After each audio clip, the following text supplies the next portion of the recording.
Côte d'Ivoire a saisi record de cocaïne à Abidjan. La gendarmerie vient donc de mettre sur pied, sur la main, sur plus d'une tonne de drogue pure en provenance d'Amérique latine. Une saisie qui tend à confirmer que la Côte d'Ivoire est un pays de transit pour la cocaïne vers l'Europe. Affaire cocaïne en Côte d'Ivoire, Nicolas Sarkozy et Vincent Bolloré seraient-ils impliqués? C'est le premier sujet de ce soir. Et puis nous parlerons également de l'opposition camerounaise qui fait front commun pour réformer le système électoral. Plusieurs poids lourds de l'opposition souscrivent bien évidemment à une charte commune qui vise selon eux à rééquilibrer le jeu électoral, une première depuis des décennies au Cameroun. Bonsoir à tous.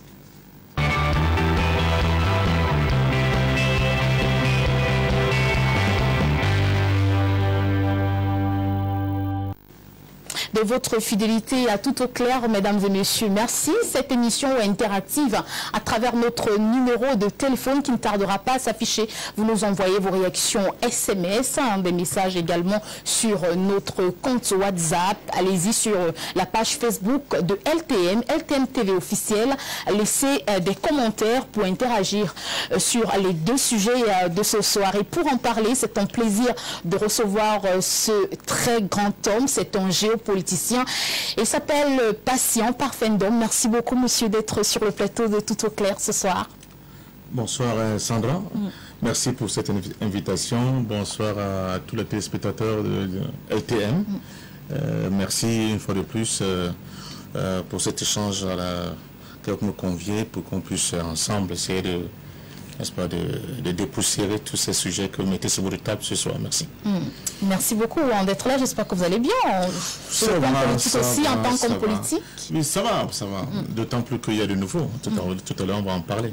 D'accord, très bien. On voit que notre deuxième invité, c'est monsieur Zumba Paban. Il représente le PCRN sur ce plateau. Monsieur, merci beaucoup d'être sur ce plateau. En tout cas, c'est un plaisir de vous avoir et j'apprécie votre ponctualité.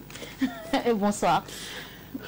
Bonsoir Sandra, bonsoir à tous les téléspectateurs de la télévision du monde qui sont aussi nombreux et particulièrement à ceux qui sont du côté du Septentrion d'où je viens pour particulièrement assister à cette émission et échanger avec mes copanélistes. D'accord, mais tout va bien?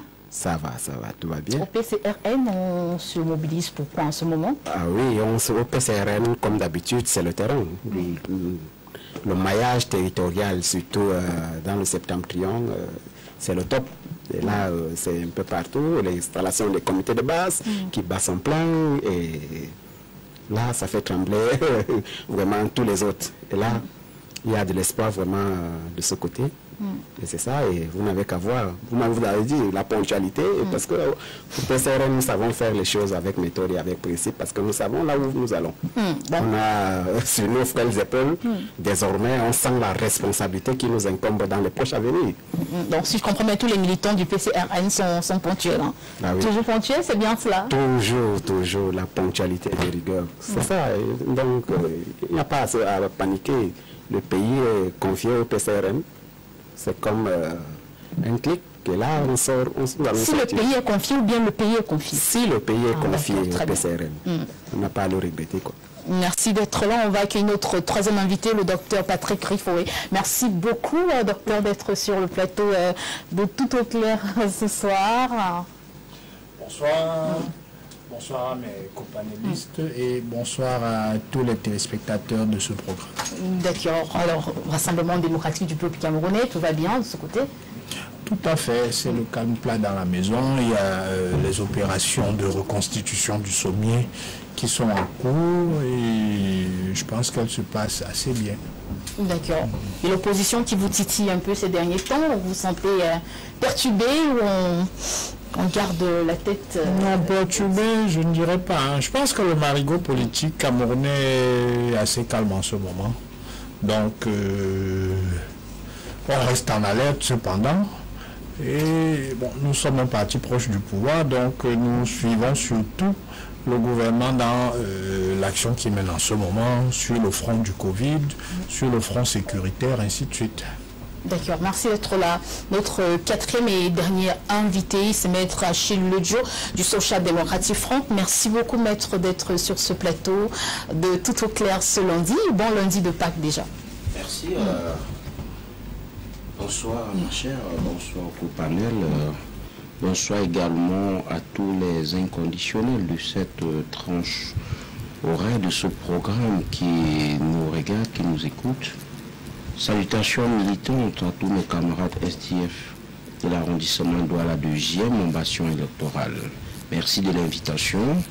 Nous pensons pouvoir être à la hauteur des attentes des téléspectateurs.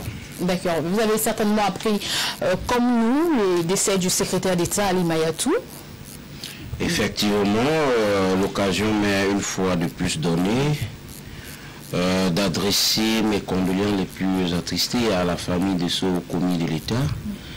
Je profite également de cette brèche qui m'est ouverte pour adresser mes condoléances également à la famille de ce patriarche, de ce monument. Je parle bien sûr du cardinal Christian Toumi, aujourd'hui de regretter mémoire. Mes condoléances vont également à l'ensemble de la famille catholique, l'Église catholique du Cameroun et de par le monde entier. D'accord, très bien. Alors, mon très cher, parfait patient d'homme, on aime souvent dire que la mort n'a pas de parti politique en tant qu'homme politique. Alors que vous a suscité le décès d'Ali Mayatou et de son éminence cardinal Christian Toumi, rapidement. Donc, comme tous les Camerounais, beaucoup de tristesse parce que nous perdons quand même là en un temps record deux personnalités de premier plan de la vie sociopolitique et même religieuse de notre pays.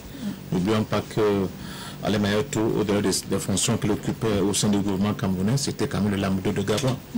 Et dans le cas de son éminence, le cardinal Christian Toumi, il n'est pas présenté. Mais surtout, les défis que notre pays traverse actuellement, ces deux personnalités avaient certainement encore un rôle très important à jouer pour essayer d'apporter ne serait-ce que des pistes de déblayer des pistes de solutions ou bien des capacités de créer des passerelles pour qu'enfin un véritable dialogue puisse être instauré, que ce soit avec certains militants de Boko Haram dans la partie septentrionale de notre pays, ou bien les militants de la cause sécessionniste qui avaient mal à partir malheureusement pour eux avec le cardinal, qui a été d'un radicalisme par rapport à la question de l'intégrité de notre pays et de l'unité de notre pays. Et c'est pour cela que vraiment je tiens à lui faire cet hommage-là. Il a été quelqu'un d'exceptionnel. J'ai vu sa dernière interview à la CRTV et j'ai apprécié l'homme. J'ai eu la chance d'être dans son village qu'on appelle Kefo, Kikaïkelaki, où j'ai pu partager un repas dans la cuisine de sa maman quand elle était encore vivante. Donc je connais un peu le pays Manson, je connais un peu la région du nord-ouest dont il était originaire et je sais le respect vraiment incroyable que les populations de cette région lui portaient. C'est pour cela que je pense que le Cameroun, avec ces deux grandes personnalités qui sont parties, perd non seulement des bibliothèques, non seulement des possibilités pour nous de pouvoir dialoguer avec ce que nous avons comme zone de tension aujourd'hui et les principaux acteurs, mais surtout à l'international, nous perdons quand même l'autorité morale, j'allais dire religieuse, la plus importante de l'Église catholique, un cardinal, c'est l'unique qu'on avait, et à tous les chrétiens catholiques, moi je suis un chrétien catholique, et je profite pour leur dire mes sincères condoléances, et de penser que nous puissions retenir le bon de ce que le cardinal a pu nous léguer et que nous continuons de travailler pour la paix et l'harmonie pour notre pays. D'accord. Ben, rapidement, docteur Patrick Rifoué, pour ce qui est du secrétaire d'État Ali Mayatou, des proches disent qu'il était quelqu'un de discret, de charismatique, de pragmatique aussi. Qu'est-ce qu'on peut retenir en quelques mots de son parcours? Est-ce qu'il vous aura marqué? Au commis de l'État qui a servi le Cameroun sans discontinuer depuis 1971, je pense. Effectivement discret, militant engagé néanmoins, chef traditionnel d'une ville cosmopolite comme la ville de Garoua. les militants du RDPC sont effectivement affectés par ce départ, mais je pense que au-delà des militants du RDPC, c'est le Cameroun qui perd un haut commis de l'État qui avait le sens du service public. Et je pense que il faudrait que nous, les jeunes agents de l'État, que nous prenions de la graine de ces commis de l'État qui ont servi la population avec désintéressement. Et c'était son cas. D'accord. Monsieur Zumba, ça fait quand même beaucoup de morts pour cette année 2021 qui vient à peine de commencer. On a déjà enterré plusieurs personnalités au Cameroun et ça fait peut-être froid au dos. Effectivement, Sandra, vraiment, on ne peut pas se réjouir devant les morts, quelle que soit la différence politique, religieuse. Pour ce qui est de Ali Mayatou, nous habitons la même ville, Garoua, et on ne peut que le déplorer. On ne dit pas chez nous qu'en réalité, on ne commente pas la mort d'une personne de cette envergure. On dit seulement « Vive le roi ». D'accord. Cette émission est donc interactive 657 395 011. Attendons vos réactions SMS. Merci à mes 4 invités pour ces hommages rendus à ces défunts, notamment son éminence cardinal Christian Toumi et le secrétaire d'État Ali Mayatou. Nous avons une pensée également pour M. Abel Elimbi-Lobé, notre consultant permanent qui devrait être sur ce plateau. Malheureusement, il a un proche qui est passé de vie à trépas. Nos pensées affectueuses, M. Abel Elimbi-Lobé. Affaire de cocaïne donc en Côte d'Ivoire pour démarrer. Nicolas Sarkozy et Vincent Bolloré seraient-ils impliqués? Patient Parfendon, vous qui êtes un géostratège, géopoliticien, que vous suscite cette actualité en Côte d'Ivoire qui fait les choux gras de la presse africaine depuis quelque temps?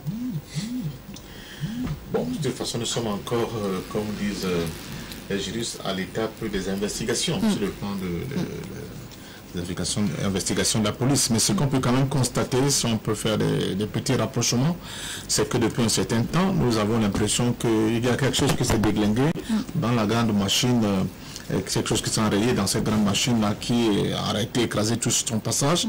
Depuis qu'en France, on voit visiblement que M. Nicolas Sarkozy est en difficulté. Difficulté par rapport à la justice française, mais difficulté politique aussi. Vous savez bien qu'il a dit qu'il ne reviendrait pas dans les affaires sur le plan politique. On a constaté qu'au niveau de la droite, il n'y avait plus de personnalités qui émergeaient. Et tout le personnel politique de droite qui voulait exister était obligé, n'est-ce pas, d'aller prendre conseil sur M. Nicolas Sarkozy. Alors, peut-être que le pouvoir actuel et M. Macron qui sont aux affaires au niveau de la France ont vu en lui un danger. Ils n'ont pas intérêt à pouvoir l'affronter dans les élections à venir, parce qu'on voit quand même comment M. Macron est dans une difficulté sur le plan interne, la crise de Covid étant passée par là, la gestion par exemple de cette vérole au niveau de la France ne lui a pas donné que de bons points. Donc il fallait, à mon sens, tout faire pour écarter M. Nicolas Sarkozy dans le jeu. Or, qui parle de Nicolas Sarkozy parle aussi de ses soutiens. Et parmi ses soutiens, il y a ce grand capitaine des affaires qui est M. Bolloré. Et M. Bolloré, s'il a pu avoir tout ce qu'il a eu au niveau du continent africain, c'était effectivement avec le soutien de M. Nicolas Sarkozy, qui était comme le pont avancé, n'est-ce pas, de l'influence française à peu près au niveau des affaires en Afrique. On a vu Bolloré étendre son royaume pratiquement sur toute la côte atlantique africaine, en faisant des OPA souvent même inamicales sur certains ports et en ayant même grappillé des espaces, n'est-ce pas, de marché dans ce qui peut être considéré comme l'espace anglophone. On l'a vu avec le port de Tema qui est tombé dans son escarcelle. Donc, curieusement, depuis un certain temps, Nicolas Sarkozy est en difficulté. Il y a des procès qui sont montés, qui ont cours au niveau de la justice française contre le groupe Bolloré. On l'a vu avec l'affaire de port de Lomé. Et puis, Pataklas, celui qui était présenté comme le parent de la drogue, excusez-moi, je me sens guinéen, je ne veux pas être affirmatif, Ahmed Bakayoko a des problèmes de santé. Et ça va très vite, il décède. Et c'est à ce moment qu'on lève de gros lièvres. Il y a des cargaisons de cocaïne qui sont complètement découverts au niveau de la Côte d'Ivoire. Et d'autres qui étaient déjà en route pour venir au niveau de la Côte d'Ivoire, qui sont arraisonnés par la marine française. On se pose donc la question, qu'est-ce qui se passe? Est-ce que ce n'est pas parce que le vrai patron de la mafia est enfin en difficulté que subitement on essaie de mettre, n'est-ce pas, complètement sur la table, au vu sur le tous, une mafia qui était bien huilée, qui était organisée et qui, visiblement, doit faire partie des éléments à preuve, bien en charge contre ce système qui a protégé, mais qui a été mis en place avec l'aide de Nicolas Sarkozy, mais surtout qui a protégé un certain pouvoir dans un grand pays de l'Afrique de l'Ouest. C'est toutes ces questions-là qu'on peut se poser, mais pour l'instant, nous sommes encore du point de vue de l'analyse, du point de vue des expectatives. D'accord, on verra tout à l'heure si ce rapprochement vaut vraiment la peine. Maître Achille Ledjo, parfait, Ndom l'a dit tout à l'heure, selon des sources découlant dans des échanges et des conversations, Ahmed Bakayoko, le défunt Premier ministre de Côte d'Ivoire, aurait été éliminé selon ces sources-là pour éviter que l'enquête s'étende. Vous suivez forcément cette actualité du côté de Côte d'Ivoire. Ben voilà ma chère, ce qui a lieu de dire de prime abord, c'est qu'il faut qu'on reste très prudent en utilisant beaucoup plus le conditionnel. Vous savez que c'est une affaire qui est encore sous la coupole des investigations. Donc, c'est aujourd'hui, en ce qui concerne la cocaïne, le trafic de cocaïne en Côte d'Ivoire, il est opportun de noter que ça me rappelle encore ce que certains appelait à tort ou à raison un acharnement contre Nicolas Sarkozy. Je crois que c'était dans les années 2015. Le ministre de la Justice de l'époque, je crois, Madame Taubira, qui à cette époque avait, je veux dire, n'avait maudit lorsque une juge pour être plus précis, avait cherché à établir un lien, surtout en demandant la géolocalisation des appels téléphoniques du président Sarkozy, question d'établir un lien entre celui-ci et les trafiquants de drogue qui seraient tapis dans l'ombre.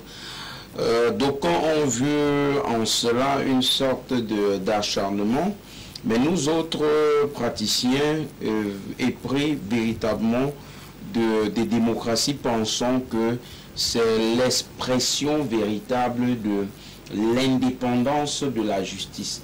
Car vous avez beau être président de la République, mais sachez que vous n'êtes pas au-dessus des règles. Si un juge pense qu'il est opportun de lancer une information judiciaire contre vous pour je veux dire, sur un pan de sujet qui l'intéresserait, alors il n'a qu'à actionner les leviers en la matière et il se met au travail. Seulement dire que c'est parce que le baron serait décédé que maintenant il faut à tout prix toucher. Moi je pense que non, restons. En tout cas, moi, Maître Ledjo, plénipotentiaire du SDF sur ce plateau, nous restons sur la version officielle que nous a, je veux dire, la présidence de la Côte d'Ivoire, les autorités de la Côte d'Ivoire ont laissé entendre. Qu'il est décédé de suite d'un cancer. Maintenant, si derrière ça il y a des analyses, moi je resterai très prudent. Encore que rien n'est impossible. Vous comprenez que pour ce qui est de M. Bolloré, je ne lui donnerai pas carte blanche, mais je dirais toujours d'être prudent. C'est vrai qu'on peut épiloguer en longueur de journée, mais quand une affaire encore sous le joug des investigations, il faut faire très attention. Qui contrôle la main contrôle à le pouvoir, disait un marin britannique, c'est-à-dire c'est à travers les côtes, la mer, que beaucoup de ces stupéfiants entrent sur le territoire des États.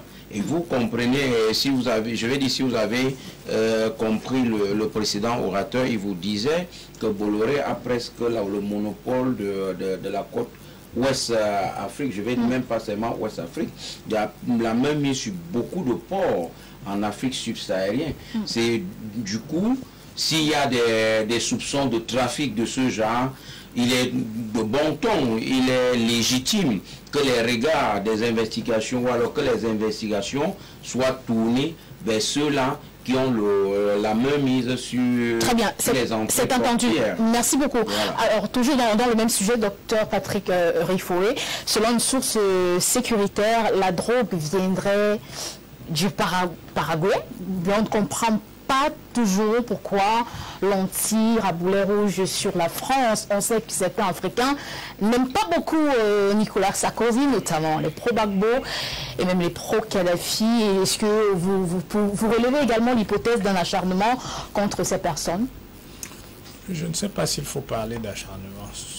Ce qu'on sait avec certitude, c'est que effectivement, depuis quelque temps, la Côte d'Ivoire semble être devenue une plateforme de transit de cargaison de drogue qui viendrait d'Amérique centrale notamment et qui est redirigée vers l'Europe. C'est un rôle qui était antérieurement joué principalement par la Guinée-Bissau. Maintenant, pour ce qui est des incriminations, tout ce que nous avons, ce sont des allégations. Et nous, RDPC, nous n'avons pas l'habitude de nous prononcer sur les allégations. Pour le moment, il faut laisser la justice faire son travail. Donc, si la maison du voisin brûle, ça ne vous intéresse pas? Non, la maison Alors du que voisin... le voisin pleure. Que la maison du voisin brûle, c'est un fait. Il faut effectivement aller porter un seau d'eau. Mais de là à incriminer un responsable, c'est un travail que nous ne pouvons pas nous permettre de faire ici. Bon, que le voisin ait des soupçons, ces soupçons lui appartiennent. Nous considérons qu'il appartient à la justice d'établir les responsabilités des uns et des autres. En tout état de cause, on ne peut pas se prononcer sur les responsabilités de Nicolas Sarkozy ou de Bolloré en l'état actuel de ce que nous savons. Je ne sache pas qu'une information judiciaire, que ce soit en France ou en Côte d'Ivoire, ait été ouverte à l'encontre de ces personnalités. Vincent Bolloré, par exemple, n'a jamais été mêlé à une affaire de trafic de cocaïne. C'est vrai qu'il fait des affaires que nous, Africains, pouvons lui reprocher, notamment sur la gestion des ports, mais moi, je serais vraiment surpris qu'il se mêle d'affaires comme une affaire de trafic de cocaïne. Il en va de même pour Nicolas Sarkozy, qui est un ancien président français. On peut avoir ou pas de la sympathie pour lui, mais à titre personnel, je suis très circonspect lorsque j'apprends qu'une personnalité de cette envergure est mêlée à des trafics de cocaïne. Vous n'y croyez pas? J'ai un doute, j'ai un sérieux doute. C'est légitime. J'ai un sérieux doute. Mais je dis, il faut laisser la justice faire son travail. Mais nous, RDPC, on ne se prononce pas sur la base d'allégations qui ne sont pas été. Lorsque la justice... Non, ce n'est pas une nouveauté, maître. Nous sommes constants sur ce sujet-là. Le tribunal de l'opinion, nous ne le connaissons pas au RDPC. C'est une nouveauté que j'apprends pour le RDPC aujourd'hui. Nous sommes sur ce point-là constants, maître. Mais, le tribunal de l'opinion... J'espère que tout à l'heure, on ne va pas jeter... Le problème, vous êtes en train de blanchir Sarkozy et Bolloré. Parce qu'on a affaire à des hommes puissants, à d'anciens présidents de la République, à d'hommes d'affaires français. C'est pour ça que c'est très peu probable. Non, ça n'a rien à voir avec... N'oubliez pas qu'il y a un chef d'État d'un pays tiers qui est en prison actuellement aux États-Unis pour trafic de drogue. Je veux bien. Parce que la responsabilité là a été établie. Ça a été établi. Donc ce n'est pas possible. Mon étonnement, la responsabilité qui a été établie n'a pas été à la suite d'un procès quelconque. Ne l'oublions pas non plus. Non. Voilà. Oui, les investigations de la DEA américaine ont prouvé que M. Noriega, comment s'appelle, je crois... je ne sais pas si c'est... C'est Noriega. Je ne sais pas si c'est Noriega. Le nom m'échappe. Était à fond dans les histoires du trafic de drogue. Non, il me et l'armée américaine a lancé une nation pour il me semble, oui, pour le débarquer de là, l'amener chez lui. L'armée américaine a lancé Je ne dis pas pourtant que c'est le même cas qui risque d'arriver à ceux qui sont plus ou moins subodorés dans cette affaire-là. Mais rien n'exclut, nous sommes dans les hypothèses. Donc, vous n'êtes pas d'accord avec le docteur on sait pas ce qui se passe. Il faut rappeler, D'accord, on va permettre une chose constante. Sur le cas dont fait mention M. Ndom, l'armée américaine est peut-être allée chercher M. Noriega au Panama, mais il a fait l'objet d'un procès à l'issue duquel il a été condamné. Je ne me souviens plus exactement de la condamnation, mais il a été condamné. Donc, de ce point de vue, on peut considérer que les faits ont été établi. Il y avait une procédure et c'est à l'issue de cette procédure qu'il a été condamné. Dans le cas qui nous concerne, quelle est la procédure judiciaire qui a été ouverte? À l'encontre de qui? Nous savons qu'il y a des enquêtes. Mais pour le moment, ces personnalités n'ont même pas été citées à titre de témoins. Donc pourquoi voulez-vous que je me hasarde à les incriminer parce que le tribunal de l'opinion lance des noms? Apparemment, la drogue Enforcement Administration américaine est déjà à Abidjan.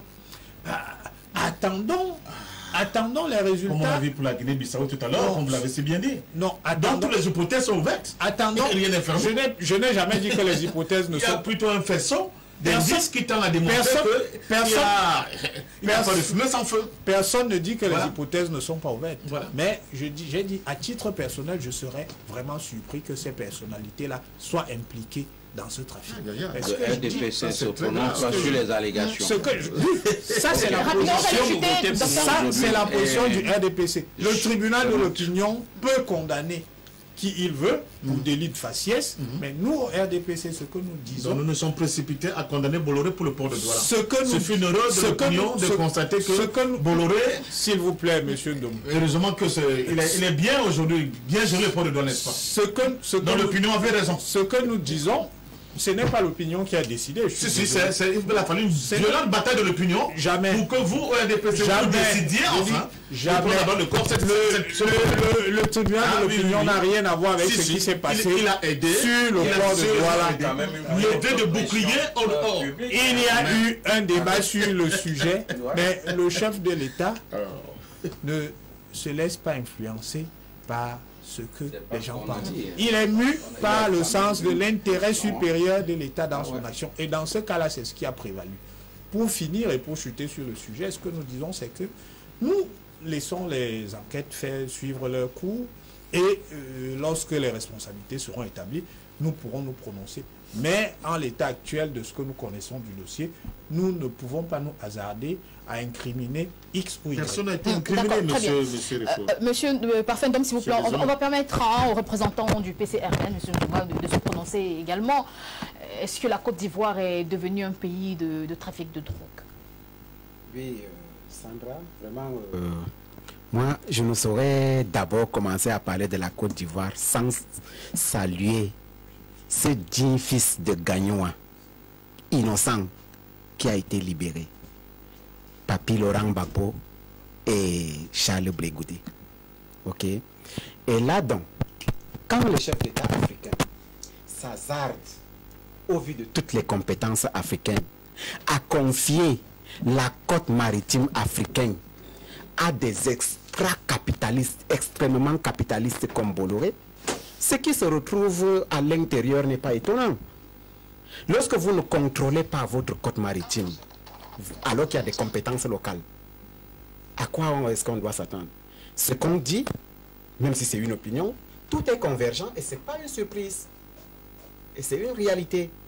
Et puis même, la façon dont vous venez au pouvoir, ça compte. Comment vous gérez? Quand vous êtes prêt à marcher sur des cadavres, aujourd'hui, Laurent Gbagbo a été acquitté. Ça veut dire qu'il n'est pas coupable. Et le coupable, c'est qui? Et le coupable, c'est qui? C'est qui? On doit le savoir.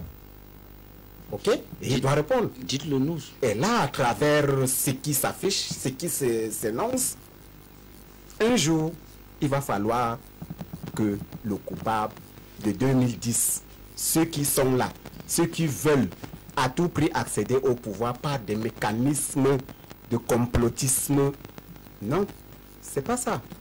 Laissez les Africains élire librement. Nous avons nos institutions. Et quand les institutions vous déclarent quelqu'un vainqueur et que par la force des choses, parce qu'on a des amis de l'autre côté, on doit les faire intervenir, il faut à tout prix bombarder pour installer ses copains. Non. Au sujet donc du trafic de drogue. Et là donc, je le dis, et là, je ne parle que du sujet de la drogue. Oui, j'explique pourquoi la drogue peut circuler sur le continent africain librement, parce qu'on ne contrôle pas notre côte maritime. Nous ne faisons pas confiance à la compétence locale. Regardez comment le port de Douala est en train d'émerger avec la compétence locale. Vous êtes certain que la drogue ne traverse pas par là-bas? Mais de toute façon, entièrement confié aux Camerounais, entièrement confié aux Camerounais, je doute fort qu'un Camerounais, on lui confie la gestion, tu fasses commander une drogue pour venir tuer tes propres frères, tes enfants. Ah oui. Ils peuvent se retrouver là-dedans. Alors, quand c'est un strict capitaliste, vous savez, lui, il ne cherche que de l'argent. Il s'en fout de votre santé. Ok? Mais je ne pense pas. Construisons l'Afrique. Nous, Africains, construisons l'Afrique avec nos compétences et nos valeurs. D'accord. L'implication donc de Nicolas Sarkozy et de Vincent Bolloré, vous pensez que c'est un acharnement?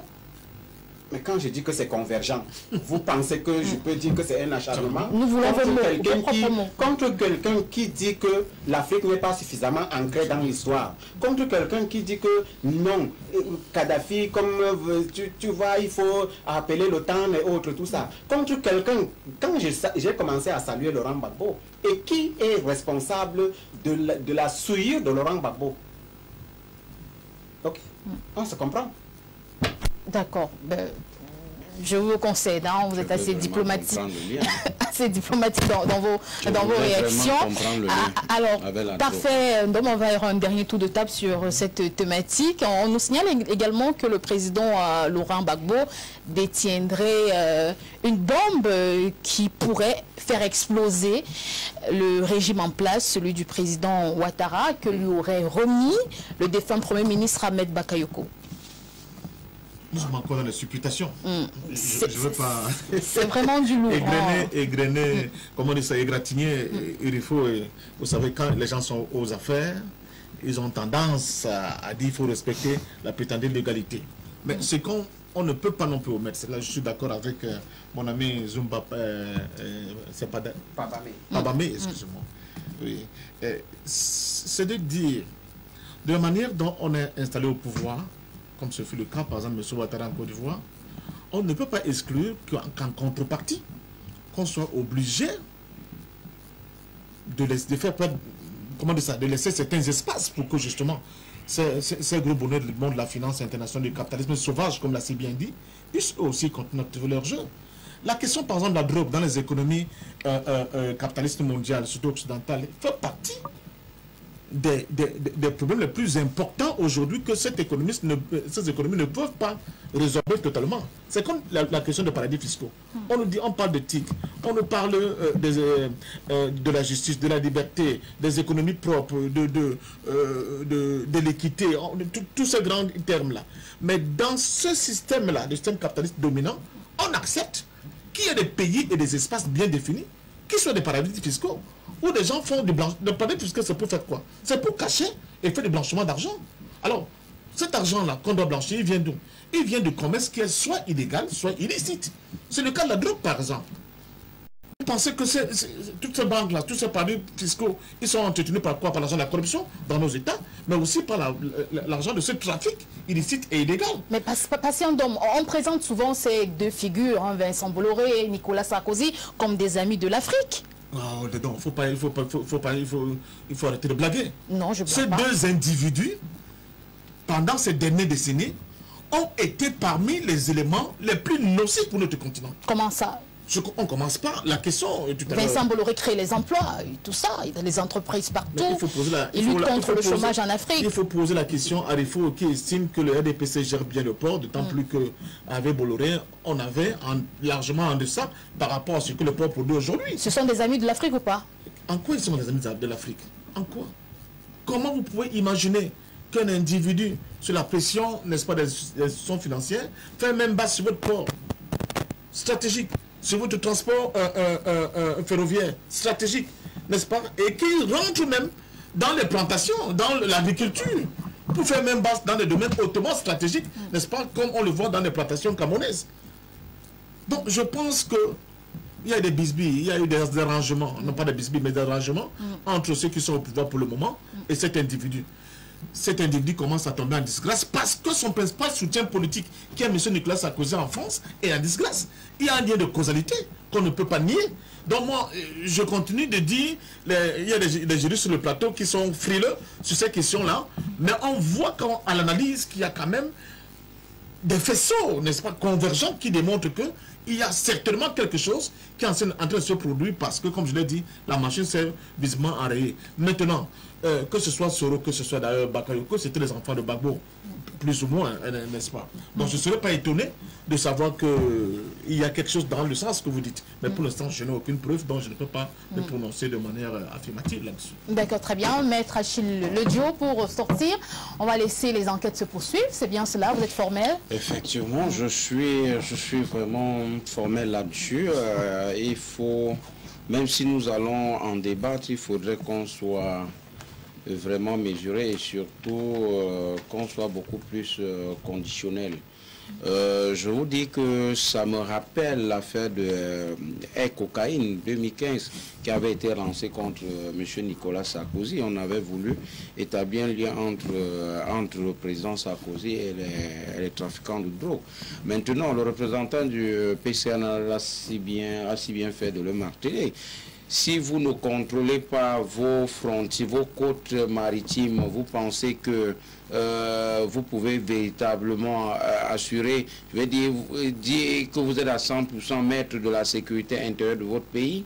Non. Nous pensons que des marchandises comme, je vais dire, les produits comme la drogue et autres stupéfactions, produits stupéfactions passent pour une très grande majorité, sans vouloir utiliser les chiffres, je veux dire les valeurs absolues, pas les côtes.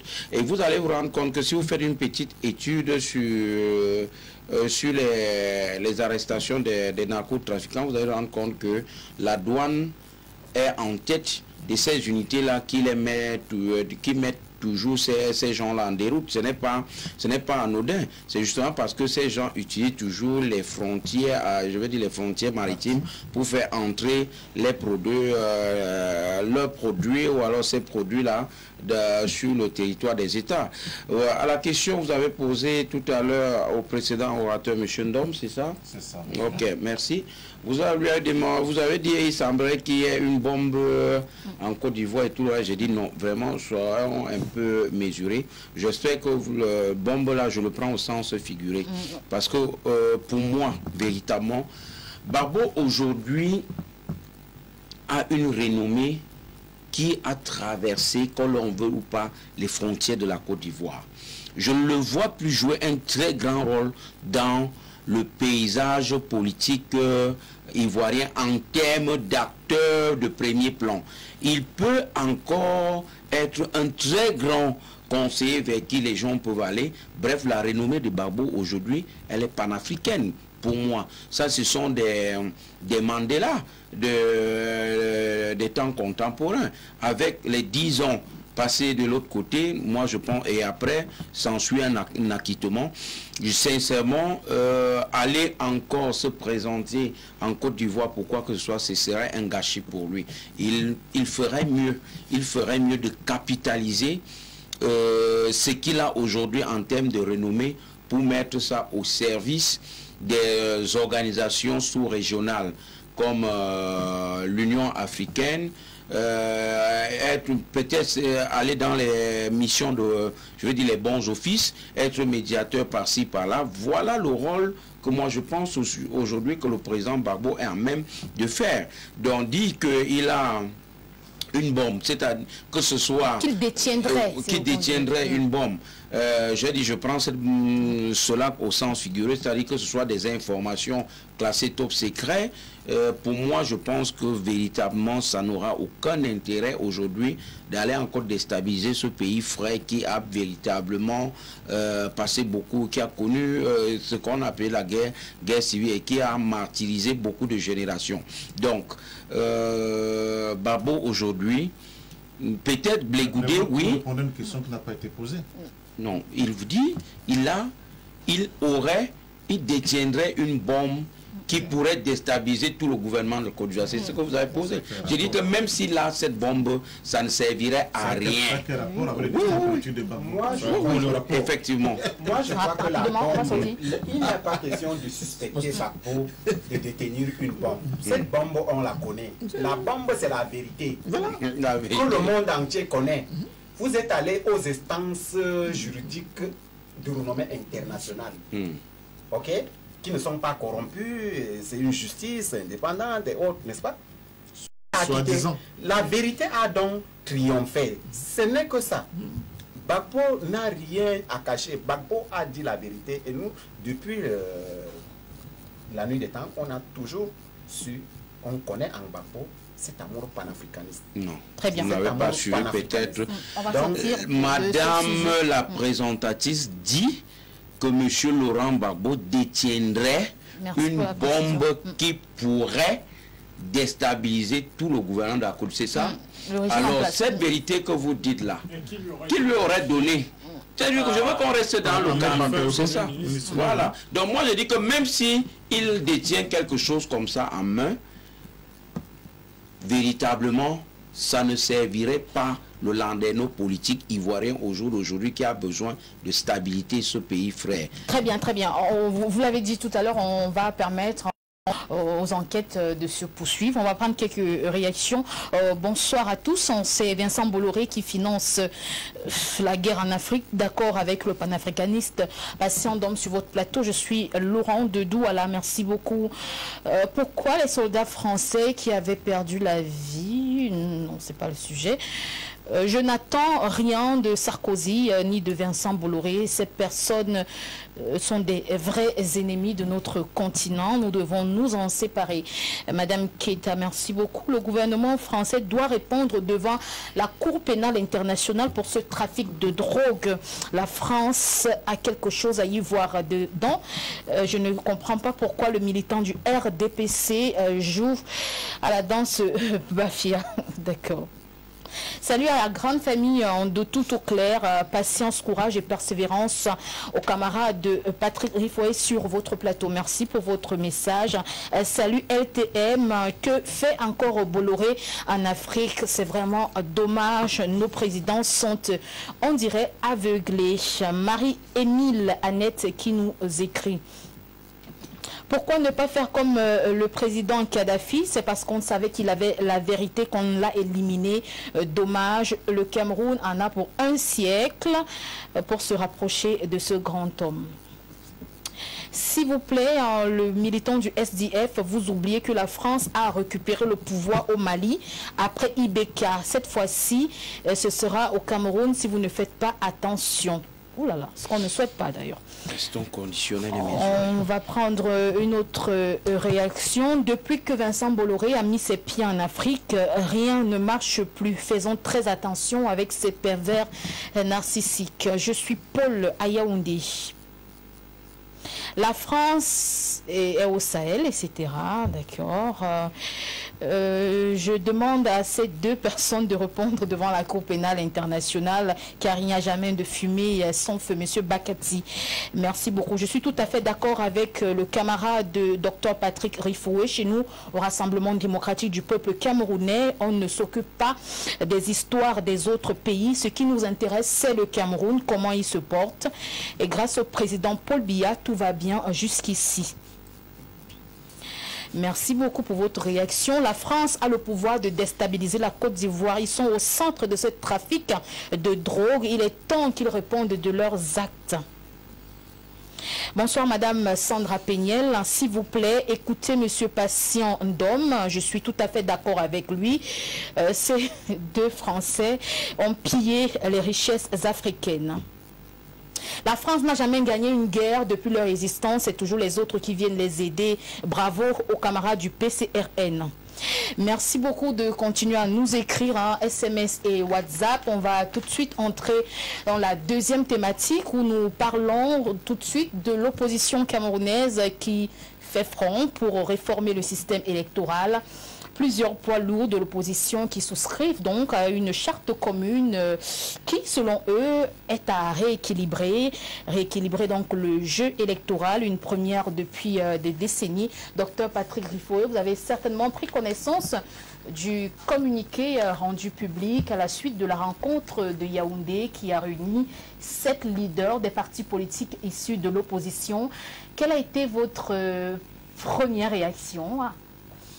Écoutez, c'est une activité banale que l'opposition c'est une activité banale que l'opposition se réunisse à l'effet de formuler des propositions dans l'hypothèse d'une révision du code électoral. Mais c'est vraiment dans l'hypothèse, parce que l'opposition ne possède pas de groupe parlementaire à l'Assemblée. Elle ne peut donc pas... Une certaine opposition ou l'opposition? Je dis l'opposition, quelle qu'elle soit, aucun parti politique d'opposition, aucune formation politique d'opposition, à ce jour, ne possède de groupe parlementaire à l'Assemblée. Il n'est donc pas possible pour une formation politique de l'opposition de déposer une proposition de loi.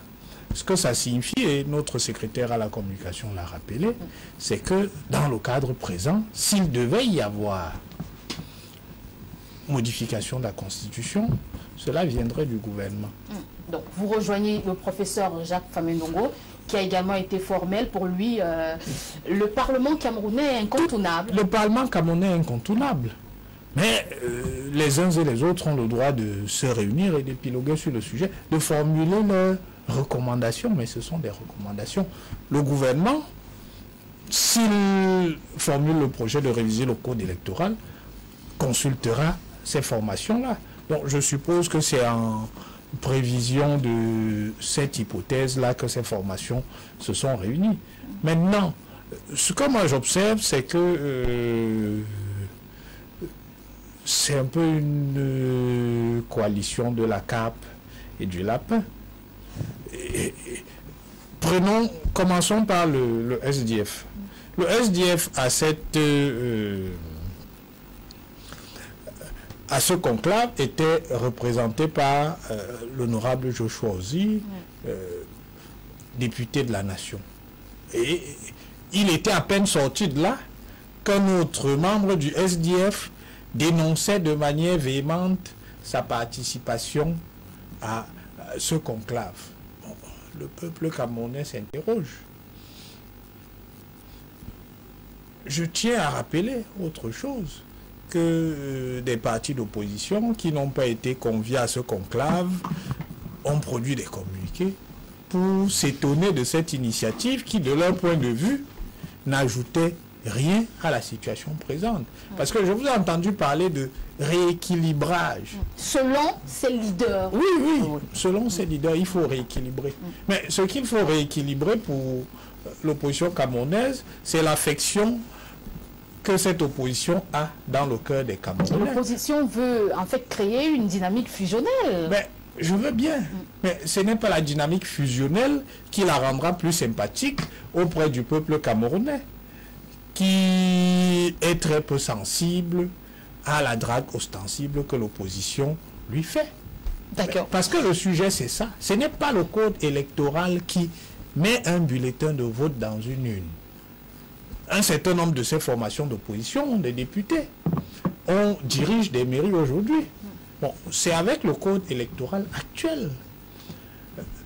Certains partis d'opposition qui n'ont pas participé aux législatives et aux municipales ont même prétendu avoir remporté l'élection présidentielle sur la base du code actuel. Bon, qu'est-ce qui a changé? Docteur Patrick, pour vous, cette rencontre est d'emblée vouée à l'échec? Je ne dis pas qu'elle est vouée à l'échec, mais il y a des contradictions manifestes dans la démarche de l'opposition. Vous prétendez avoir remporté une élection avec un code que vous voulez subrepticement modifier. Bon.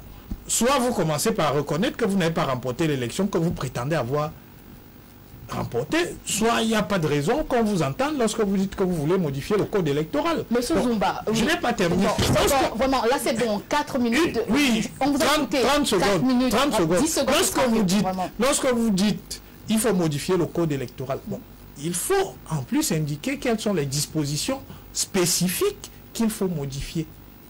Parce que sinon, pourquoi est-ce qu'il faudrait qu'on vous écoute? Or, moi j'ai lu le communiqué, je ne vois aucune disposition spécifique qui est incriminée par ces leaders de l'opposition.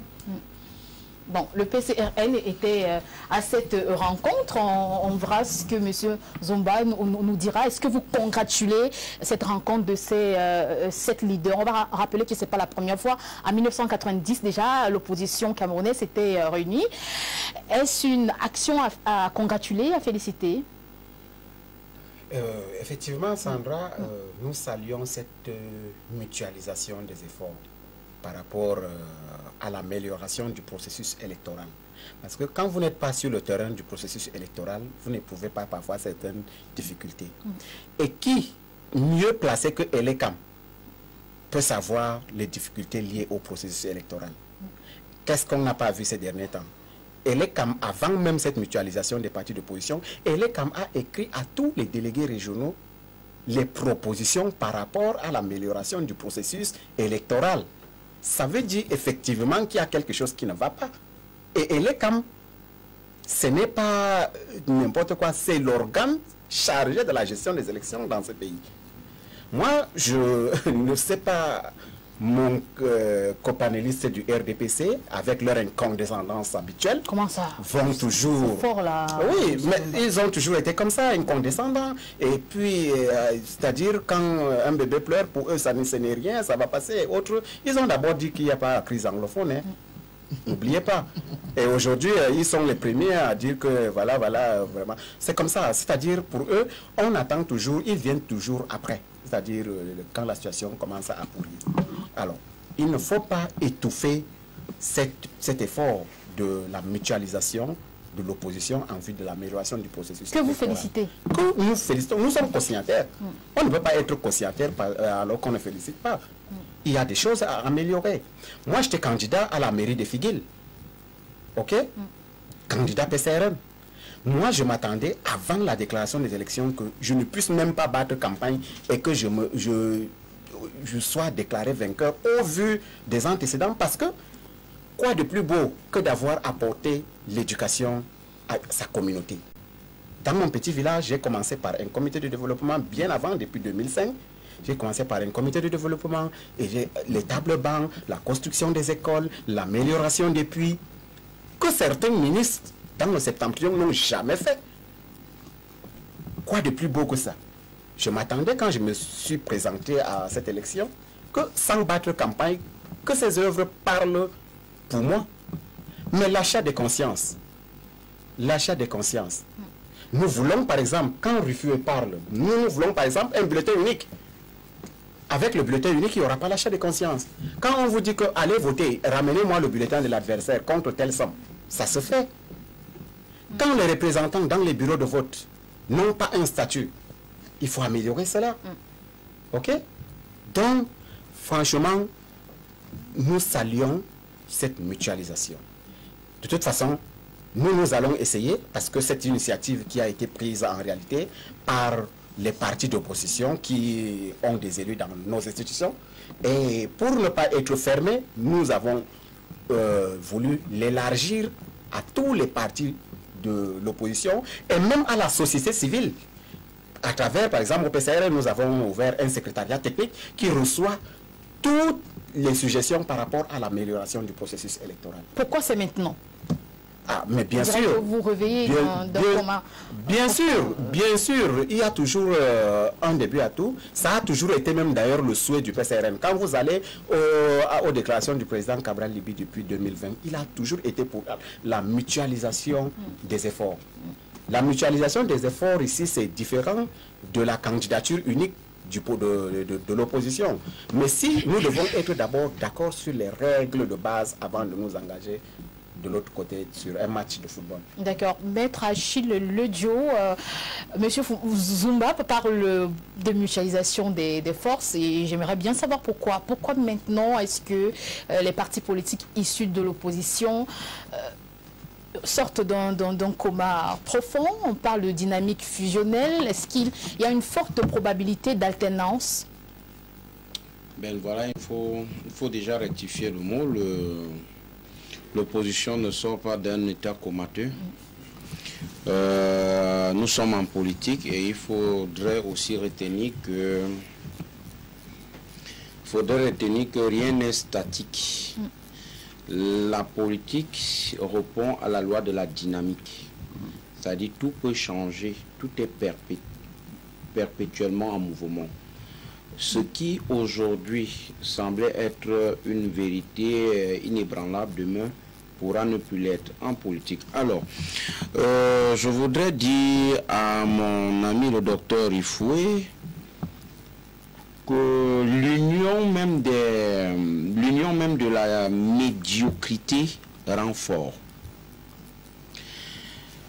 Un proverbe guadeloupéen dit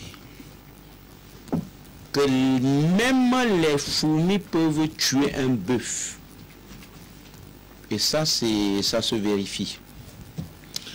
L'union fait la force. On a tendance à le dire de façon très triviale.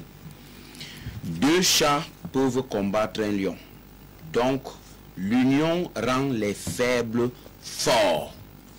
Et c'est justement ce qui fait paniquer le régime RDPC. Donc, comme ça, l'opposition est faible et s'unit pour combattre le lion. L'opposition, c'est quoi? Les partis politiques pris individuellement avec ce code électoral. C'est vous qui parlez de force et de faiblesse. Oui, justement. La force du RDPC, c'est quoi? Donc, la faible opposition face au lion. Non, ne parlez pas comme ça, parlez de partis politiques. Si on prend de partis politiques individuellement, je dis individuellement, vous ne pouvez pas battre le RDPC avec ce code électoral. Même si c'est vous, comme candidat du RDPC, vous allez gagner. Parce que le code électoral, nous... Est-ce qu'il a un problème, ce code électoral? Oui, beaucoup. J'ai fait beaucoup de plateaux de télévision pour expliquer ça. Moi, j'ai fait 2013, j'ai fait 2020. J'ai observé Onel, j'ai observé Elekam, mais je peux vous dire que tout dans ce code est taillé sur mesure. J'ai pris beaucoup des exemples ici pour le démontrer. Aujourd'hui, ce n'est pas le sujet. J'ai pris tant d'exemples, même sur ce plateau, même durant ce programme, pour vous l'expliquer que actuellement, l'opposition, c'est-à-dire l'ensemble des partis politiques de l'opposition, certains ont dit qu'il est temps de fédérer les énergies, d'abord pour se mettre ensemble sur ce qui est constant. Ce qui est constant, c'est quoi? C'est qu'aujourd'hui, il faut marquer un temps d'arrêt et dire effectivement notre code électoral a un problème. Ça, c'est la vérité. Tous les partis politiques signataires de cette plateforme savent et reconnaissent qu'aujourd'hui, le pays, c'est-à-dire le paysage, je veux dire le jeu politique camerounais est faussé à la base. Et ce faux se trouve dans le code électoral. Si le RDPC pense qu'ils sont forts, qu'ils peuvent toujours gagner des élections, alors c'est rien. Il faut toiletter le code électoral, c'est-à-dire un toilettage consensuel. Nous ne sommes pas en train de dire que l'opposition viendra avec toutes ses propositions et ça va passer. Non, asseyons-nous, même avec le gouvernement, et disons véritablement, regardons-nous les yeux dans les yeux, nous sommes les praticiens, nous ne sommes pas les politiques, je veux dire, des écoles, nous sommes les politiques des terrains, nous l'avons fait. Ici, c'est pas bon, ici, c'est bon. Ensemble, on essaie de toiletter. Alors, et puis, il y a une précision. Le représentant du PCN l'a martelé, mais n'a pas assez épilogué là-dessus. Je voudrais revenir juste à ajouter de l'eau à son moulin pour dire que il ne s'agit pas ici d'une coalition comme j'entends partout. Les gens disent les partis politiques sont coalisés maintenant. Est-ce que ça va aller? Est-ce que ça... Il y a un consensus, il y a une constance. La constance, c'est qu'il faut toiletter le code électoral. Ces partis politiques se sont retrouvés et ont mis sur pied un secrétariat permanent technique qui devrait recevoir les propositions, les analyser et puis pour en faire une mouture qui pourra être débattue à l'Assemblée nationale. Effectivement, le représentant du RDPC, dans la même logique que son camarade, je crois, le secrétaire national à la communication du RDPC, le professeur Grégoire Joseph Onas, oui, Jacques Famendongo, je ne comprends pas comment quelqu'un, il n'a pas qualité, parce que cette lettre-là, je n'ai pas voulu lui répondre, il faut dire la vérité, il n'a pas qualité à venir s'occuper de ce qui concerne un ensemble parti politique de l'opposition. Vous n'avez pas qualité, monsieur le posteur. Restez dans la dynamique de la communication de votre parti. Ça, c'est simple. Et alors, le représentant du RDPC, et c'est ce qui développe ces derniers jours, je vais dire ses camarades, pas lui effectivement, dans les chaînes télé et radio, est-ce que ces partis-là, en termes de poids, ils représentent quoi là-dessus? Faites attention, il y a une majorité silencieuse qui, à tout bout de champ, peut faire basculer les choses. Et cette majorité silencieuse, c'est l'ensemble de ceux-là qui ne se prononcent pas. Nous connaissons qu'il y a le véritable débat et le véritable challenge. C'est quand il faudra faire inscrire ça à l'ordre du jour. Il faudra que ça traverse la conférence des présidents. Mais laissez-moi vous dire que même chez vous, beaucoup sont unanimes qu'il faut changer ce code. Pour finir, je vais réfléchir maintenant par syllogisme. Vous avez dit demander la modification du code électoral. Est-ce à dire que la victoire qu'on réclamait, il faut d'abord reconnaître que c'était faux? Mais quel questionnement, quel raisonnement? Pourquoi je le dis? Tout récemment, Elekam a demandé à ses démembrements de lui faire part des propositions en vue de la modification du code électoral de 2012, avril 2012, modifié en décembre 2012. Mais est-ce à dire que Elekam remettait en cause ses propres chiffres qui donnaient le RDPC vainqueur? Que non.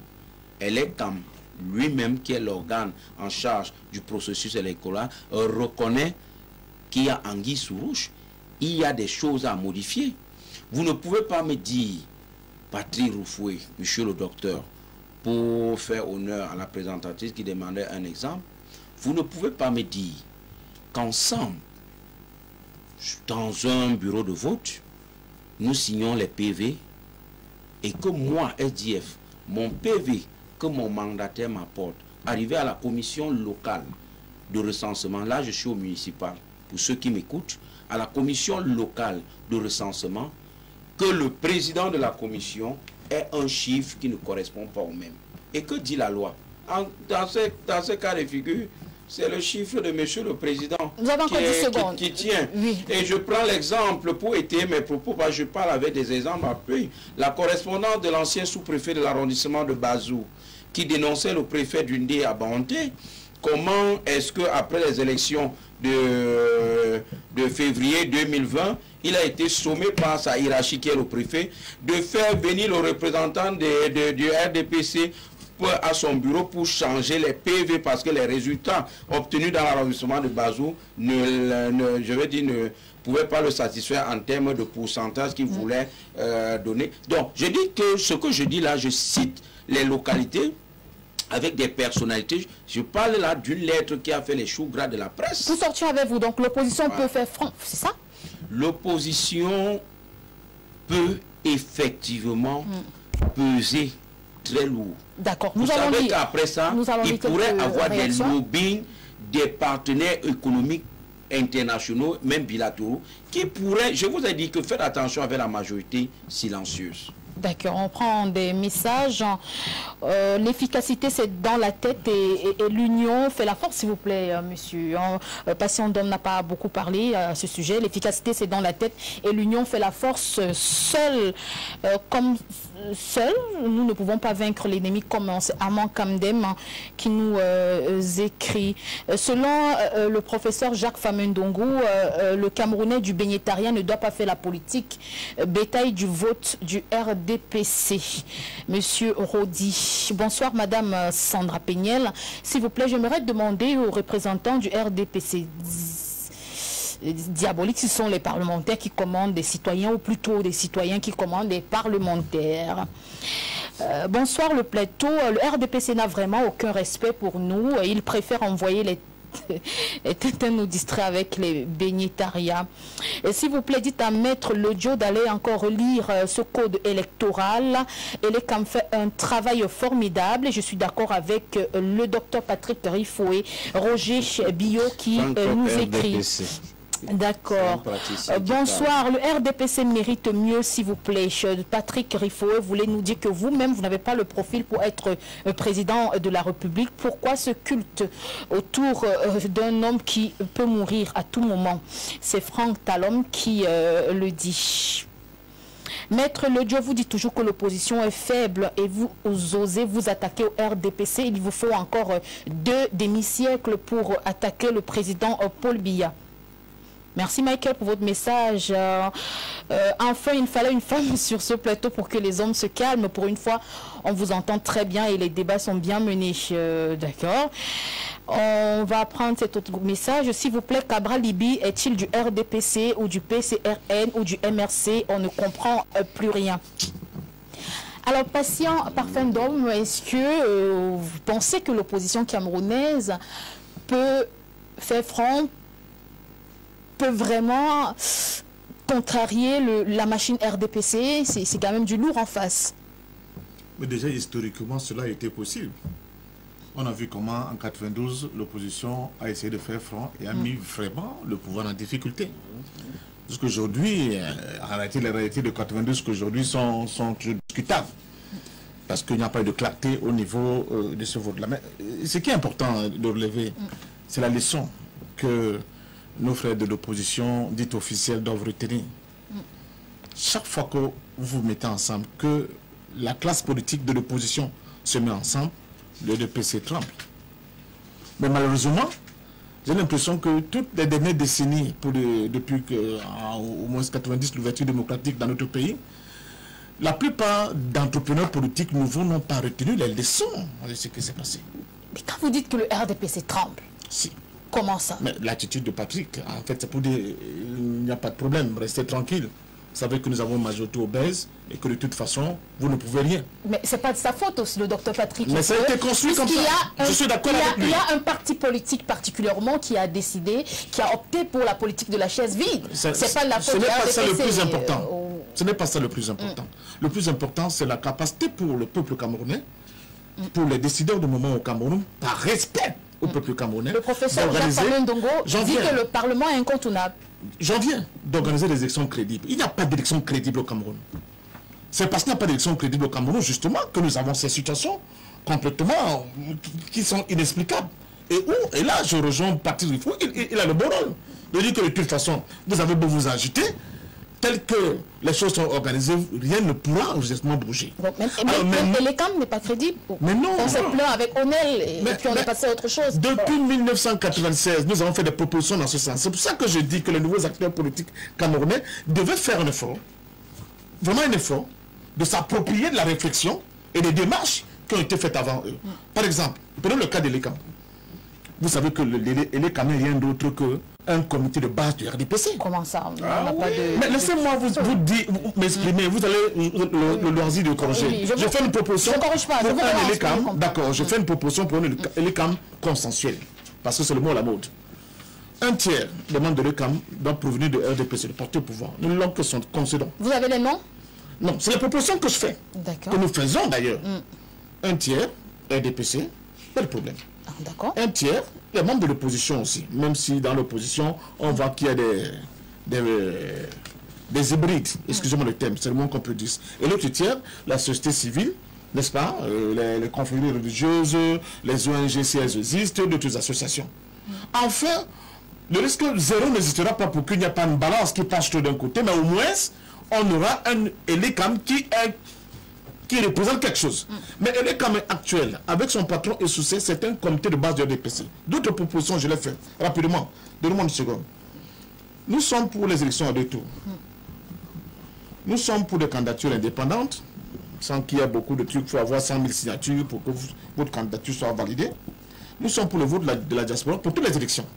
Il ne faut pas qu'on essaie de choisir lesquelles. Nous sommes pour l'inscription d'au moins 15 millions de Camerounais dans les listes électorales. Je dis bien 15 millions de Camerounais. Nous sommes entre 25 millions et 30 millions de Camerounais. On ne peut pas comprendre que jusqu'au jour d'aujourd'hui, et les Camerounais produisent que des listes qui ont minimum 8 millions d'inscrits. C'est 6 millions. Merci. 7 et poussière quand même. C'est un problème. C'est un gros problème. Alors qu'au même moment, des pays comme le Mali, qui sont moins peuplés que le Cameroun, ont un taux d'inscrits dans la liste d'électorat qui est supérieur au Cameroun. Bon. Troisièmement, il faut qu'on ramène l'âge électoral à 18 ans. Parce qu'entre 18 ans et je crois 20 ans révolus, il y a des millions de Camerounais qui sont avides de changement, qui sont complètement exclus du jeu politique, madame. Et enfin, il faut qu'il y ait une véritable biométrie. Parce qu'on voit là, c'est-à-dire que quand quelqu'un s'inscrit là, on lui remet sa carte. Qu'on ne dise pas que ta carte sera remise au chef de centre, au chef de quartier, c'est là où on voit les fraudes. Allez dans les bureaux de vote pendant les élections. Vous trouvez des montagnes de cartes qui ne trouvent pas preneur. Pourquoi? Tout simplement, qu'est-ce qui empêche, avec les avancées aujourd'hui de l'informatique, quand vous vous inscrivez et quand vous remettez votre carte là? Pourquoi on refuse vraiment une véritable informatisation, n'est-ce pas, de ce fichier électoral? Pourquoi on n'est pas affaire à des doublons, à des triplons et à des fantômes? Donc, j'ai donné quelques exemples comme ça, c'est-à-dire à la va-vite, pour montrer que si le RDPC voulait, on peut avoir des élections crédibles dans ce pays. Mais parce que le RDPC refuse, surtout qu'il est convaincu qu'il va être accompagné par certains de mes camarades que je vois sur le plateau, et moi je l'appelle camarades, parce que nous sommes tous de l'opposition, et qui ont accepté depuis un certain temps ce complot contre en réalité le peuple camerounais. Parce que nous avons des élus en réalité qui manquent de légitimité, madame. Qui manquent de légitimité, pourquoi? Parce que si nous étions dans une véritable démocratie qui se respecte, on aurait au moins accepté qu'il y ait un plancher de voix en dessous duquel aucune élection ne doit être validée. Mais je ne veux pas forcer mes amis qui sont sur le plateau. Ils savent pertinemment qu'il y a des gens qui sont élus conseillers municipaux avec moins de 1000 voix. Députés avec moins de 2000 voix. Ils représentent qui? Quoi? C'est ces gens-là qui siègent à l'Assemblée. J'ai discuté avec l'honorable aussi, je ne veux pas trahir. Oui. Pour sortir. Pour sortir. Il me dit parfait, quand on regarde notre Assemblée, il y a très peu de gens en réalité qui sont des députés. Il y a des gens qui sont venus préparer la retraite.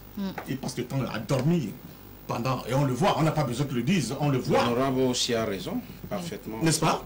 Et ces gens-là, on se pose la question, c'est pour ça que je vous dis, il a le beau rôle, il rigole. Il est dans son... Parce qu'il sait très bien, il sait très bien qu'avec ce que nous voyons, avec la structuration de notre Assemblée actuelle, aucune possibilité de réforme n'est possible. Sans l'aval du RDPC.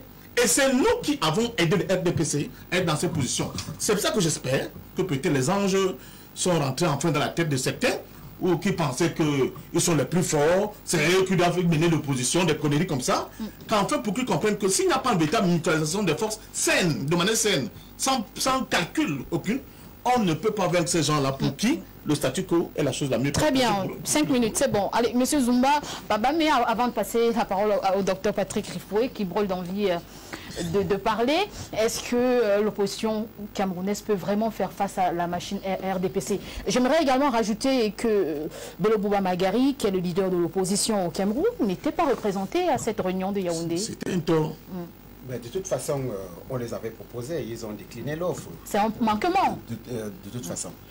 Bon, on les comprend. Ils sont, entre guillemets, de la majorité présidentielle. Voilà. Donc, on les appelle RDPC et parti allié. Même les gens qui mais de toute façon, on va pas discuter quand même à ce niveau. De toute façon, on peut au moins se reconnaître qu'il est le leader de l'opposition. Oui, mais il ne pouvait même pas être là. De toute façon, Sandra, moi je voudrais rappeler... Excusez-moi. De toute façon, je voudrais rappeler au peuple camerounais, du nord au sud, de l'est à l'ouest, que nous, avec nos élus, nous allons déposer à l'Assemblée nationale ce projet, ces propositions. Coûte que vaille, avec ou sans groupe parlementaire, nous allons les déposer. Et de deux, nous appelons le peuple camerounais à s'inscrire massivement sur les listes électorales. Parce que, quelle que soit la beauté du code électoral, le plus beau code électoral du monde entier, s'il n'y a pas une mobilisation massive vers les urnes, et que nous entendions les intimidations distillées par les camarades de Rufoué et compagnie, franchement, le peuple camerounais va toujours croupir dans les gabégies que nous observons. Mais Zumba, et là donc, vous oubliez que votre parti a appelé à s'inscrire dans les listes électorales précédemment. Exactement. Et quelques temps après, on a dit que la machine avait bugué. Attention, ah oui, si ce n'est pas vous qui contrôlez cette affaire-là, vous ne pouvez rien. C'est pour ça que c'est exactement la même chose. C'est pour ça qu'on peut créer une dynamique. Sincèrement, on est en train de créer cette dynamique-là. Sincèrement. Elecam lui-même sait des difficultés auxquelles elle a fait face. Vous faites confiance à Elecam? Vous faites confiance à Elecam? C'est Elecam même qui a commencé. Vous faites confiance à Elecam? De toute façon, il faut s'inscrire. Il faut s'inscrire sur les listes électorales, il faut voter et il faut surveiller le vote. Effectivement. Nous l'avons vu aux États-Unis. Nous l'avons vu partout ailleurs. Là où j'appelle donc les Camerounais, mais c'est pour ça que nous sommes dans l'éducation citoyenne. Nous éduquons les Camerounais de toutes parts, à partir de 18 ans. Qu'on ne vous décourage pas. En 92, l'opposition avait eu la majorité aux législatives. Alors, c'était quoi? Parce que l'opposition a compris que les Camerounais ont compris qu'il faut donner confiance à notre opposition. Et pourquoi aujourd'hui vous avez cédé au découragement? Ne nous décourageons pas. Nous sommes au bout du tunnel, tenons bon, allons au vote. Inscrivez-vous sur les listes électorales. Nous voulons changer, nous voulons dégager ces gens. C'est tout. On veut changer ce système. Monsieur Zumba. Et on ne peut pas le faire seul, malgré notre bonne volonté, malgré appelons tous les génies même du monde entier pour écrire le code électoral, tous les anges du ciel, venez écrire le code électoral. Mais si les Camerounais restent dormis chez eux le jour des élections, donc vous incitez, il faut s'inscrire. Un Camerounais, moi, on rencontre, nous sommes sur le terrain. Quand tu demandes à un Camerounais d'aller s'inscrire sur les listes électorales, il dit que tu me donnes combien? Mais vous savez pourquoi? Est-ce que vous savez pourquoi? Vous savez pourquoi les Camerounais se comportent pareillement? Arrêtons, non. Vous savez pourquoi? Mais là, vous avez jamais posé la question. Là, donc, cher ami, vous pensez que les Camerounais sont irresponsables? Vous jouez donc le jeu de Rufoué. Mais non, c'est faux. Vous le découragez, vous allez dans le même sens. C'est faux. Ne découragez pas les Camerounais. La machine est grippée, les dés sont pipés. C'est vous qui avez encouragé les bras. C'est vous qui accompagnez Rufoué dans leur mariage. En 92, en 92, quand l'opposition a eu la majorité à l'Assemblée nationale, vous ne posez pas n'eût été le ralliement du MDR avec le Dakol et Daïsala, mais on ne parlerait plus de ce système aujourd'hui. Et c'était comment? Et aujourd'hui, c'est possible. Allez vous inscrire sur les listes électorales, votez et surveillez. 92. Donc vous faites confiance à Elecam. Notre environnement. De toute façon, au moment venu, vous allez comprendre le même Elecam, quand vous comprenez, Elecam c'est les Camerounais aussi. Que vous soyez n'importe où, parfois ça ne tient qu'au bout du fil. Il a fallu que l'opposition se mette ensemble pour l'amélioration des processus électoraux. Vous avez vu l'incursion du sous-préfet? Vous avez vu l'incursion? Rapidement, qu'est-ce qu'il faut faire? Oui, avant de passer la parole au docteur, qu'est-ce que vous suggérez? Il faut reformuler, il faut refonder complètement Elecam. Le RDP se refuse de refondre. Mais vous faites quoi? Essayez donc d'adopter notre stratégie. On a fait comment pour quitter les élections dans ce pays? Les élections dans ce pays étaient organisées par l'administration, par l'administration territoriale. Non. Maintenant, ce qu'il y a lieu de faire, c'est la participation. Reprenez seulement la genèse pour arriver à Elecam. C'était d'abord quoi? C'était d'abord l'AT, l'administration territoriale. Après on a vu ONET 1, ONET 2, après on a Elecam. Et puis comment on fait pour passer comment on appelle, aux urnes transparentes? Alors, donc on ne doit, mais vous pensez que ça vient pour ne pas être dit que je tire la couverture de mon côté. Ça, ce sont les propositions du SDF. Et c'est passé. Et vous n'allez pas dire aujourd'hui, la biométrie vient de qui? Ça ne vient pas du RDPC. Donc selon vous, comme la machine est grippée, monsieur, la machine est grippée. C'est vous qui accompagnez le RDPC. Qu'est-ce qu'il fallait faire? C'est vous qui accompagnez le RDPC. Non, la dame a très bien fait de nous mettre. Vous n'êtes pas cohérent. Oui. Vous n'êtes pas cohérent dans votre démarche pour pousser le RDPC à bout et exiger les conditions pour une véritable élection crédible et transparente. Il faut une réforme. Nous les poussons à vous. Savais-tu que le ministre comment on dit ça? Il fait ses lettres en réalité. Vous savez pourquoi le sous-préfet est allé? C'est la diversion. Vous savez ce que un sous-préfet se permet de publier les élections d'une élection municipale, les résultats d'une élection municipale avant la commission locale de recensement. Et pourquoi? Mais parce que c'est leur parti, c'est leur système. Qu'est-ce qu'il faut faire? Revenez à ce que je vous dis. Non, Peut-être qu'il faut une refonte complète. Il faut une refonte de Elecam à la base. Passons par la refonte de Elecam. Elecam est codifié par quel texte? Allez-y. Par le code électoral, non? Oui, qu'est-ce qu'il dit? C'est-à-dire, il y a les dispositions du code électoral. Oui. Ça veut dire que si vous voulez toucher Elecam, vous devez absolument toucher le code électoral. Et c'est ce que l'opposition est en train de faire. Oui. D'accord. Très bien.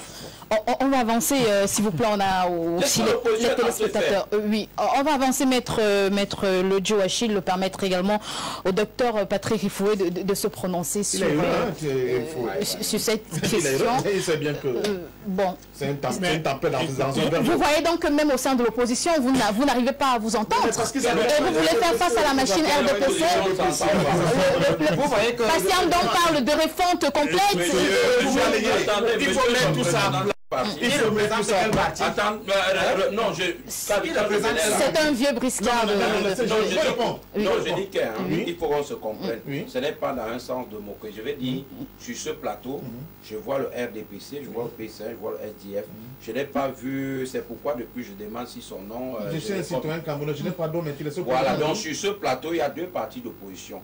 Le PCN, le SDF qui sont d'accord. Il a dit tout à l'heure, il est issu de l'opposition. Et quel SDF? Parce que vous voyez déjà, il faut vous faire une petite pique. Justement, écoutez, le SDF était représenté, était à ses assises. Maintenant, qui doit être là, qui ne doit pas être là, ça rentre dans notre cuisine interne. D'accord, vous allez chuter, donc on va refaire complète rapidement. Le communiqué de l'honorable Nietzsche, c'est pas de la cuisine interne. Attendez, vous pouvez sortir ce communiqué. Ce communiqué en préambule vous dit que le comité exécutif régional littoral est encouragé, c'est-à-dire est satisfait de ces assises-là. Et la suite, c'est la cuisine interne. Mais il dénonce la participation. Voilà ce que vous voulez toujours. Il ne faut pas il dénonce quelle participation? Non. Celle du représentant du communiqué indexe un individu et cette indexation rentre dans la cuisine interne du parti. Mais maintenant, le parti en tant qu'entité, en tant qu'entité même, a été à ses assises et c'est de bon augure. Mais si c'est une indexation à usage interne, ça ne se retrouve pas dans un communiqué à usage public. Je vous fais comprendre ceci. Non, je vous fais comprendre ceci. Le communiqué a deux volets. Un volet interne et un volet externe. Non. C'est ça? Un volet qui félicite la participation du parti à ses assises et maintenant l'autre volet qui fait une sorte d'indexation rentre dans la cuisine interne du parti. Dans le parti même qui était représenté à ses assises, il n'y a pas de souci. N'était pas bien représenté.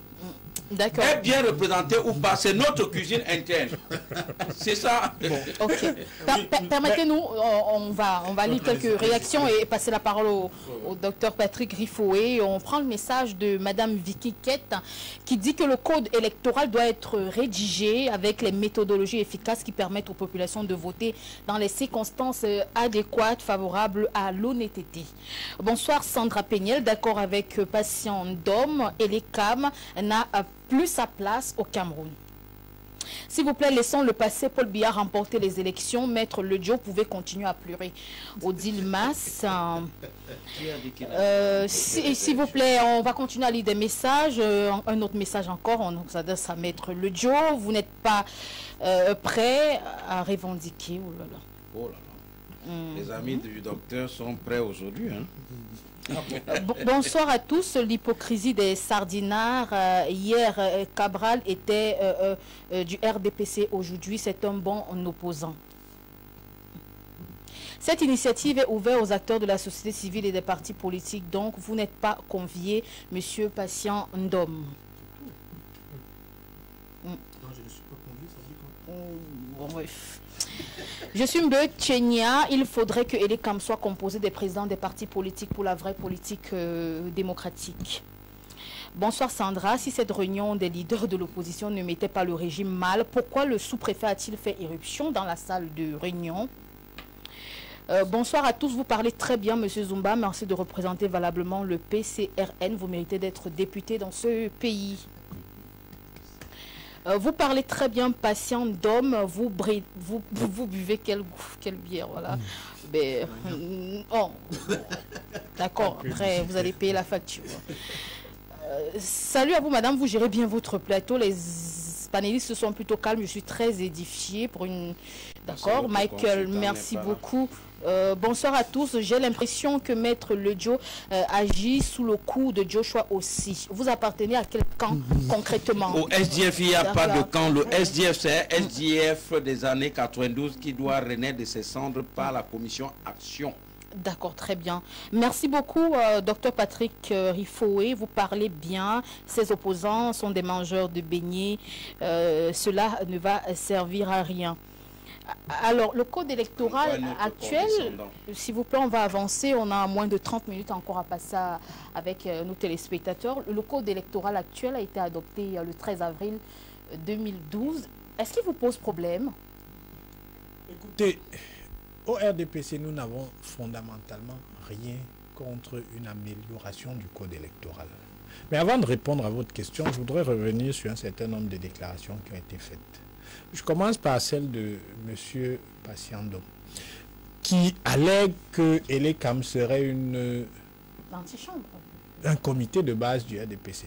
Bon, je constate que c'est le comité de base du RDPC qui a conduit à l'agitation de l'opposition qu'on observe aujourd'hui. Parce que c'est à l'initiative de ce comité de base-là qui a initié un mouvement de brainstorming en interne que les partis d'opposition se sont dit quelque chose se prépare. Donc, je constate que effectivement c'est le comité de base du RDPC qui a dit qu'il faut améliorer le code électoral. Et je crois que Maître Lejo a signalé tout à l'heure que ce n'est pas nouveau. C'est-à-dire qu'il y a eu des avancées. Depuis 92, il y a des avancées qui sont constantes. Donc, pour ce qui est de... pas mettre à l'actif du RDPC. Mais s'il vous plaît, s'il y a eu des avancées, c'est bien parce que le RDPC a consenti. Le SDF le reconnaît quand même. Il faut le... Mais vous ne pouvez pas, il faut le reconnaître, maître. Monsieur, s'il y a des avancées, c'est parce que le RDPC bien sûr, écoutez bien. Bien sûr. Tout ce qu'on a obtenu aujourd'hui en matière électorale, vous avez tordu le bras RDPC.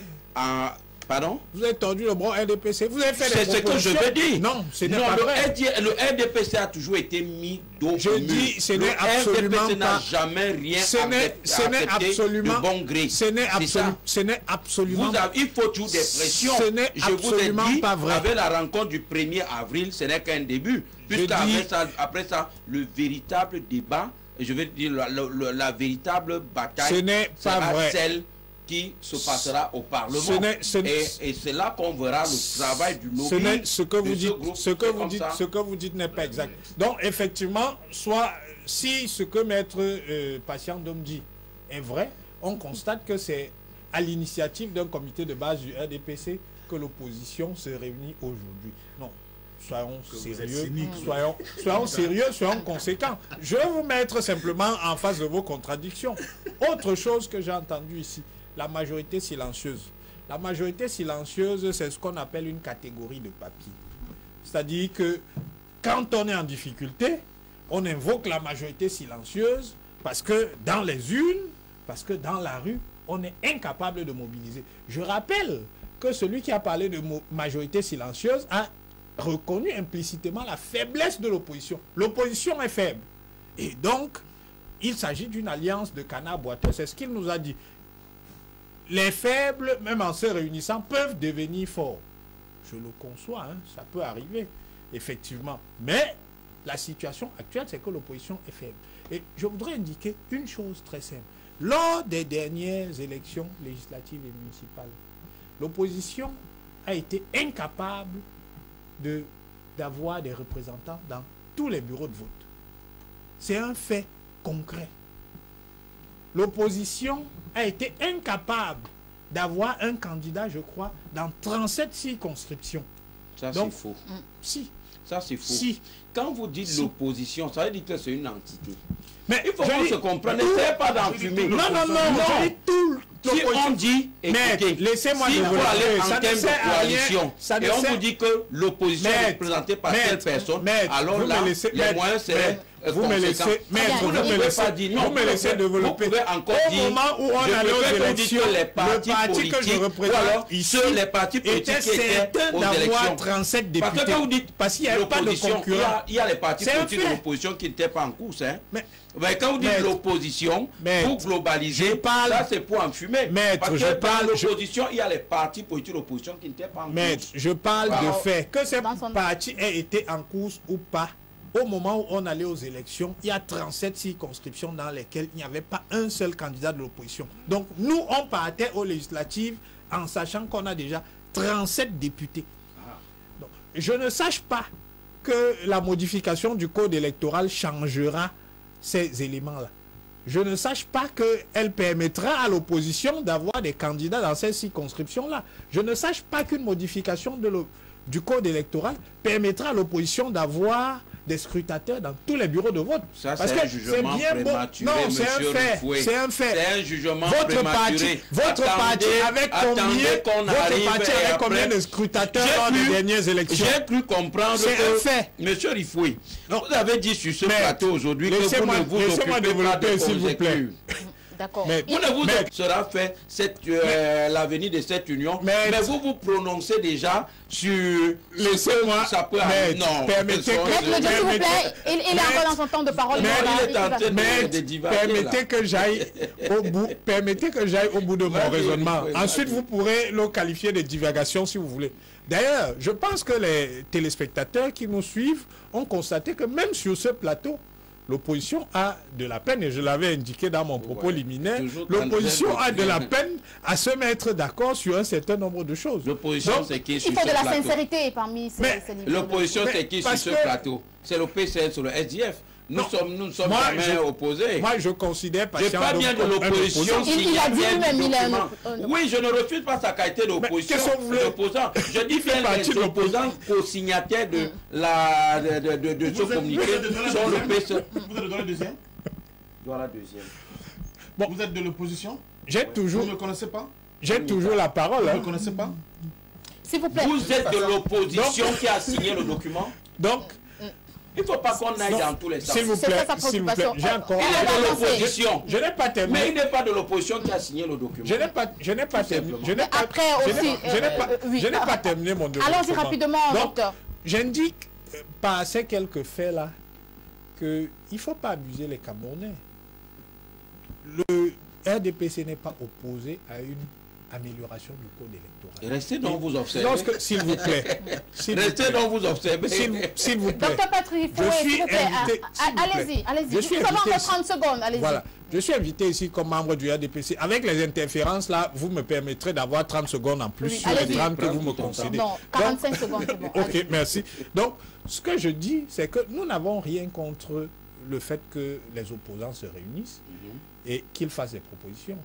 Il y a un cadre, c'est l'Assemblée nationale, ce sera débattu là-bas. Moi, je voudrais simplement indiquer que dans ce cadre-là, le RDPC, si demain ou après-demain, le gouvernement consent à consulter les formations politiques, sachez que le RDPC sera également consulté et que nous avons nos propositions. Parce que nous ne souhaitons pas aller en compétition contre des gens qui sont incapables d'avoir un scrutateur par bureau de vote. Donc peut-être que dans les propositions que nous ferons, il sera désormais exigé que les formations politiques qui veulent concourir au suffrage universel soient capables de produire la liste de leurs 25 000 scrutateurs. Très bien. Si vous les produisez, si vous les bien sûr. produisez, Allez-y après, rapidement. ils sont pas Allez-y, là, monsieur c'est Zumba, la allez-y catégorie. rapidement. Ce sera... Ça, c'est la Docteur Patrick, diversion. ce n'est pas on va la dans diversion. le temps de Ce n'est pas Nous sommes les hommes de terrain. Nous serons capables... Ce sont les les hommes de propositions. terrain. Donc, c'est un élément... Vous avez la parole. Autre élément, c'est que... Vous avez grillé tout. Non, non, je n'ai pas docteur. terminé. C'était la première proposition. L'autre chose que nous pourrions également mettre sur la table, là, nous faisons de la politique fiction, c'est qu'effectivement, il faudra revoir le cautionnement pour les différentes élections. D'accord, la suite sera tout à l'heure. Réagissez rapidement. Allez-y, réagissez rapidement. Sandra, moi je voudrais revenir un peu en arrière parce que je ne laisserai pas dire un certain nombre de choses ici sur le président national du PCRN, l'honorable Cabral Libby. Cabral Libby n'a jamais appartenu à un autre parti politique outre que le PCRN. Que ce soit clair. De d'un. Vous répondez aux téléspectateurs. Oui, d'un. De deux. Hein?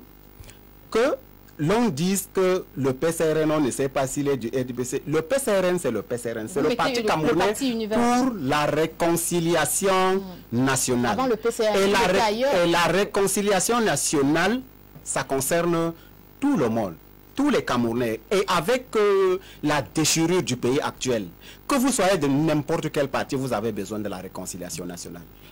Alors, quoi de plus beau que d'adhérer au parti camerounais pour la réconciliation nationale? Meilleure offre politique de l'alternance, car compétence, dynamisme, projet de société imbattable. Alors, nous demandons seulement et seulement au peuple camerounais de nous accompagner. N'ayez pas peur. Ne faites pas confiance aux intimidations de Rufoué et ses camarades alliés. Ok? Inscrivez-vous sur les listes électorales. Surveillons le vote. Ok? Vous intimidez. Parce que déjà, parlant du processus électoral, le RDPC en réalité a combien de représentants dans un bureau de vote? Le représentant du RDPC, le représentant de l'administration, le représentant de l'ECAM. Mais quel que soit le cas, vous extrapolez un peu. Votez massivement et surveillons. Votons massivement. Inscription d'abord massive. Donc vous êtes contre la réforme totale? Vous êtes contre? Non, on veut la réforme du processus électoral. Pas de réforme. Mais ce n'est pas en réalité une panacée. Ce n'est pas une fin en soi. Qu'on ne se leurre pas aussi dans l'opposition que une fois qu'on a un très beau code électoral, c'est plié. Non. Comment je vais expliquer à ma grand-mère au village, à Djapépiou, que le code électoral là, c'est comme ça? Non. Je vais lui expliquer seulement que, comme tu vois là, ton petit-fils qui ne travaille pas, elle est consciente que c'est le système en place. Et que vraiment, avec l'offre de Cabral Libby, si tu votes et tu surveilles, toi le jeune chômeur, au lieu d'être bachelier pendant le processus électoral, inscris-toi, vote et surveille. Ne prenez voter et surveiller, c'est possible. Exactement, voter et surveiller, c'est ça la clé. C'est la clé, quel que soit le code électoral. Nous, à notre niveau, nous sommes représentés à l'Assemblée nationale. L'honorable Cabral Libby portera ce projet à l'Assemblée nationale. Que le RDPC et ses alliés en fassent ce qu'ils veulent, on aura essayé. Mais nous, c'est jusqu'au bout. Et quel que soit le cas, nous croyons en notre projet de société. Et les Camerounais avec. Nous appelons donc tout simplement les Camerounais à faire confiance à cette dynamique-là. OK? D'accord. On va vraiment insister sur la refonte totale, comme le proposait tout à l'heure Parfait Patient d'Homme. Alors, on veut mieux vous entendre maintenant, puisque c'est la dernière ligne droite de cette émission. Pourquoi vous insistez? Non, il faut muscler le jeu. Je vous ai dit à l'entente de mon propos sur la question que vous avez vue. Il a suffi qu'une partie de la classe d'opposition se mette ensemble pour qu'il y ait de l'agitation. L'intrusion de M. le sous-préfet dans l'endroit, c'est comme on dit au quartier, c'est le souvent de RDPC. Ils n'ont de compte à rendre à personne. Ils se comportent ici au Cameroun comme si c'était unique. En fait, c'est le parti-État. C'est ça la réalité. Je vais dire à mes amis de l'opposition qui disent à leurs dirigeants d'être sincères. Sincères vis-à-vis du peuple camerounais. Premièrement. Deuxièmement, à muscler le jeu. Parce que les propositions qui sortent là, par exemple, la paire de mon ami Zouba, ils sont un minimum. Tu dis voter et suivre le vote. Est-ce que ça suffit? Alors que la loi que Maître à la côté nous dit qu'en cas de litige, le procès verbal qui fait foi, c'est le procès verbal du président du bureau de vote. Or, tout le monde sait que 90% des présidents du bureau de vote, j'allais dire même 99% des présidents du bureau de vote sont les camarades de RIFO. Tu parles de quoi? Il faut que l'opposition prenne au sérieux cette affaire des élections crédibles au Cameroun. Il ne faut pas que les gens soient dans les petits calculs d'apothicaires. Nous sommes d'abord allés aux élections parce qu'on voulait être président, leader de l'opposition, soi-disant. Nous sommes allés aux élections parce qu'on voulait avoir quelques petits straponteurs de députés, de maires, de gauche à droite. Nonobstant le fait que le peuple camerounais est complètement indifférent à ces élections. Le peuple a compris depuis Peut-être que vous venez d'arriver dans l'arène politique, chers amis. Que ces élections-là organisées par le RDPC, avec la même mécanique, Zumba il y a pas de bien voter fait. et surveiller. Mais vous surveillez, puis quoi encore? Qui compte les votes?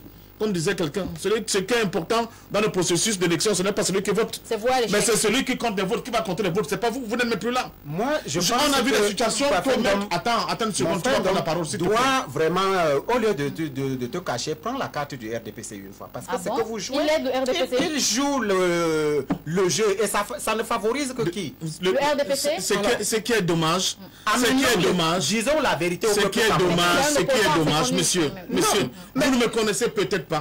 Ce qui est Disons la dommage, vérité au ce qui peuple est dommage, camerounais. c'est que vous êtes dans ce que on appelle la maladie infantile de l'opposition. Vous pensez que vous êtes arrivé dans un espace où il n'y avait rien avant, et que c'est vous aujourd'hui qui faites découvrir au peuple camerounais. Nous n'avons pas dit qu'il y a rien avant. L'utilité des élections. Nous avons dit ici sur ce plateau que approprions-nous ce qui a été proposé dans le passé. Vous êtes plus intelligent. Mais maintenant, ajoutons une inscription massive. Monsieur Souba. Vous l'avez décrit. Soyez cohérent. Vous êtes plus intelligent que les Camerounais. Attendez. Soyez cohérent, monsieur. Vous êtes plus intelligent que les Camerounais qui refusent les élections. C'est vous qui avez demandé. C'est vous tout à l'heure qui avez demandé qu'il faut au moins 15 millions d'inscrits. Oui. D'accord. Oui. Et ça veut dire que vous ralliez que vous pas. Mais pas 15 millions d'inscrits avec l'électeur actuel. Avec l'électeur actuel, tu n'auras jamais 15 millions d'inscrits. Amenons les Camerounais à s'inscrire. Mais vous avez essayé. Ok. Vous avez essayé. On vous a dit que les machines ont bugué. Mais au point où le nombre d'inscrits cette fois-ci, malgré toute votre campagne, sont largement en deçà par rapport à la fois précédente. Ça ne vous dit rien. Vous n'en tirez aucune conséquence de cette affaire-là. Inscription massive, c'est pour Est-ce que c'est nouveau?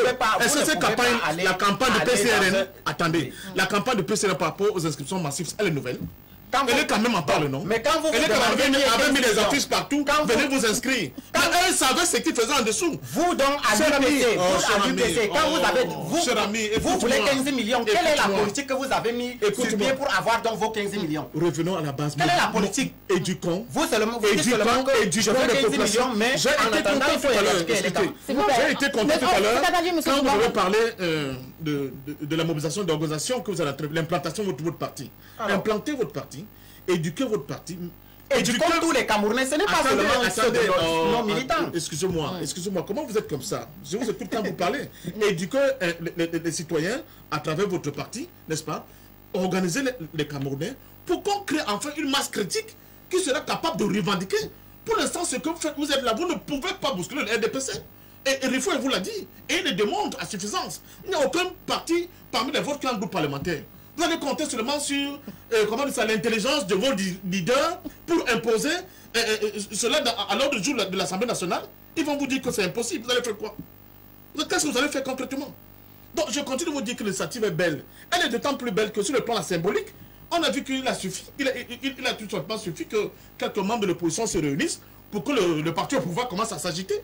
Ça veut dire que c'est là, c'est par là la clé. La clé, c'est l'union. Nous allons nous rassembler. L'union sans arrière. Nous allons mutualiser. Comment vous fonctionnez, vous, que tout le temps? Nous allons mutualiser que les autres ne comprennent rien. Non, nous allons mutualiser. C'est bon, nous avons voulu au moins 11 millions de citoyens d'inscrits et vous nous avez vu sur le terrain. Mais paradoxalement, vous voulez 15 millions d'inscrits, mais ce n'est pas.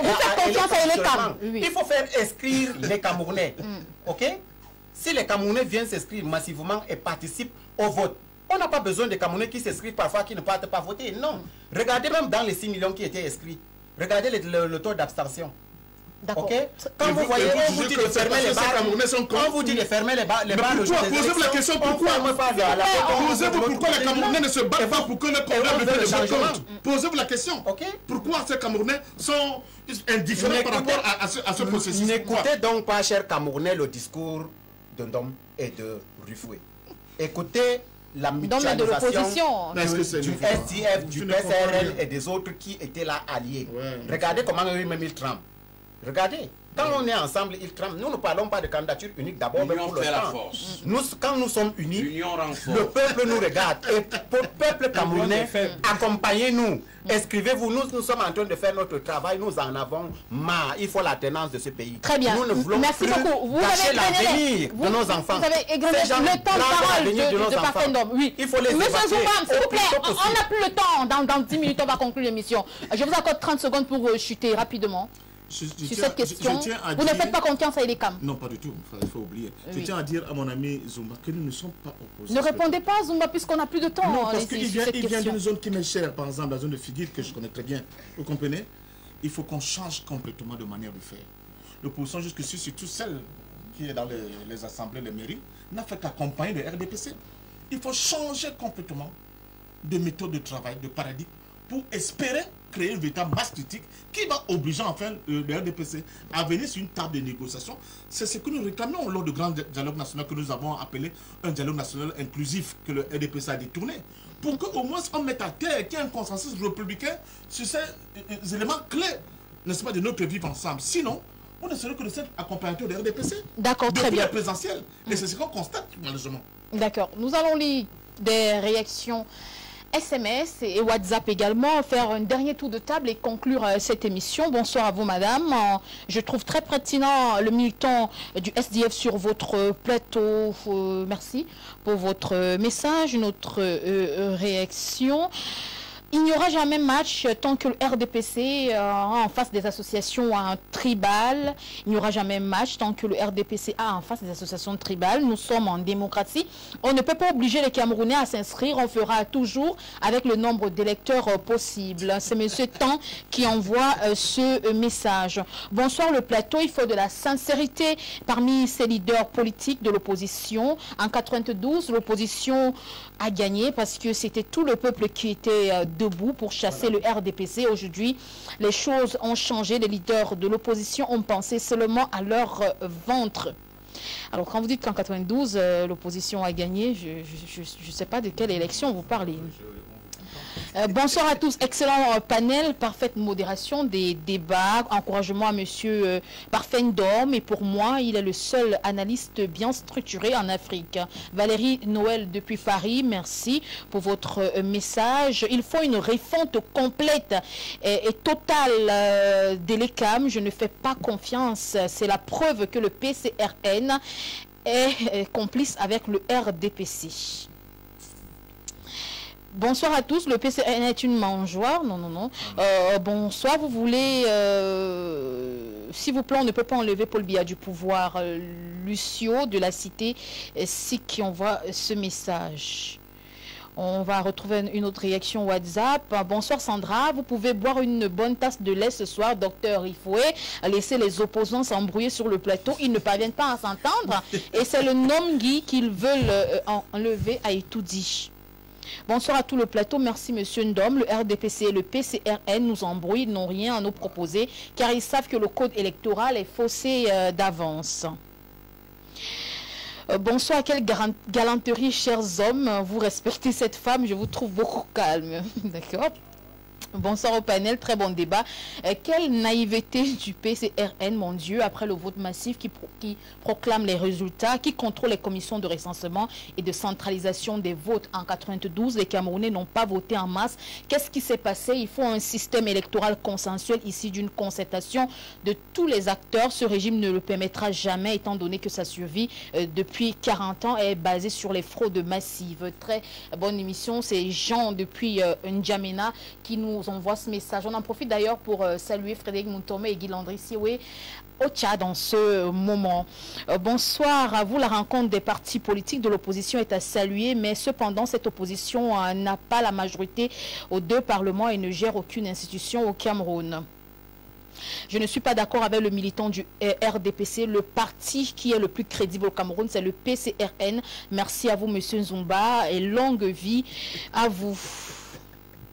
On vous souhaite longue vie, hein? Merci, et merci, vivement... merci infiniment. Nous allons bâtir ce pays, ça n'a rien à faire. Avec Elekam, bien sûr. Nous allons le rebâtir sous toutes ses formes. Avec Elekam. C'est tout.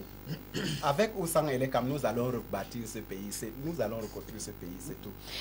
D'accord, on va lire d'autres réactions. Bonsoir le panel. S'il vous plaît, il faut réviser le code électoral pour l'opposition du ventre, que Maître Ledio s'occupe de la mode et oublie la politique, il se contredit. C'est Paulson de Macaque qui envoie ce message. Comment faire pour contacter monsieur Ndom? Appelez-nous après l'émission.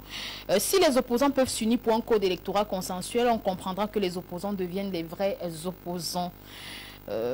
D'accord. Se souder car le régime RDPC est déjà tombé. Bonne émission, Olivier de Brazzaville. Monsieur Parfendom, avec tout le respect que j'ai pour vous, finalement vous appartenez au RDPC ou à l'UPC? Bon, c'est vrai que c'est moi qui pose des questions, mais...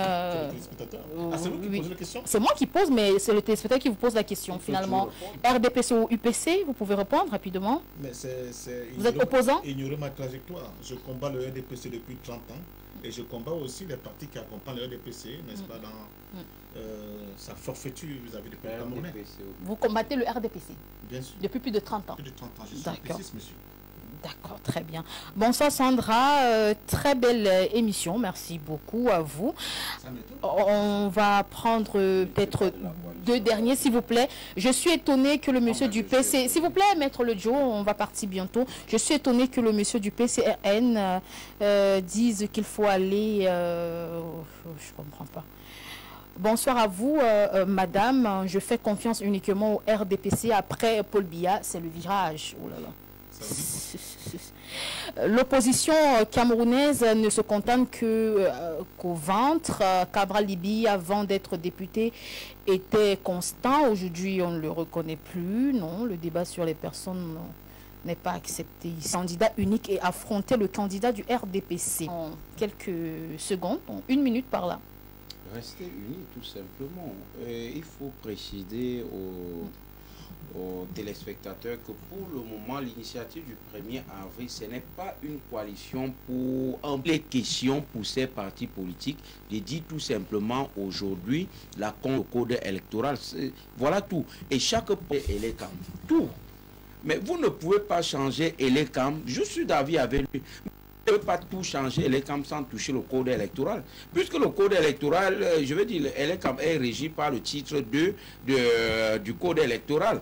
L'élecam, à partir du titre 2, c'est le, je veux dire, code électoral à partir du titre 2, c'est l'élecam. Donc pour toucher tout l'élecam, il faut revoir le code électoral qui est le grand ensemble. Et maintenant, arriver au titre de l'élecam, remodeler l'élecam comme on le souhaite.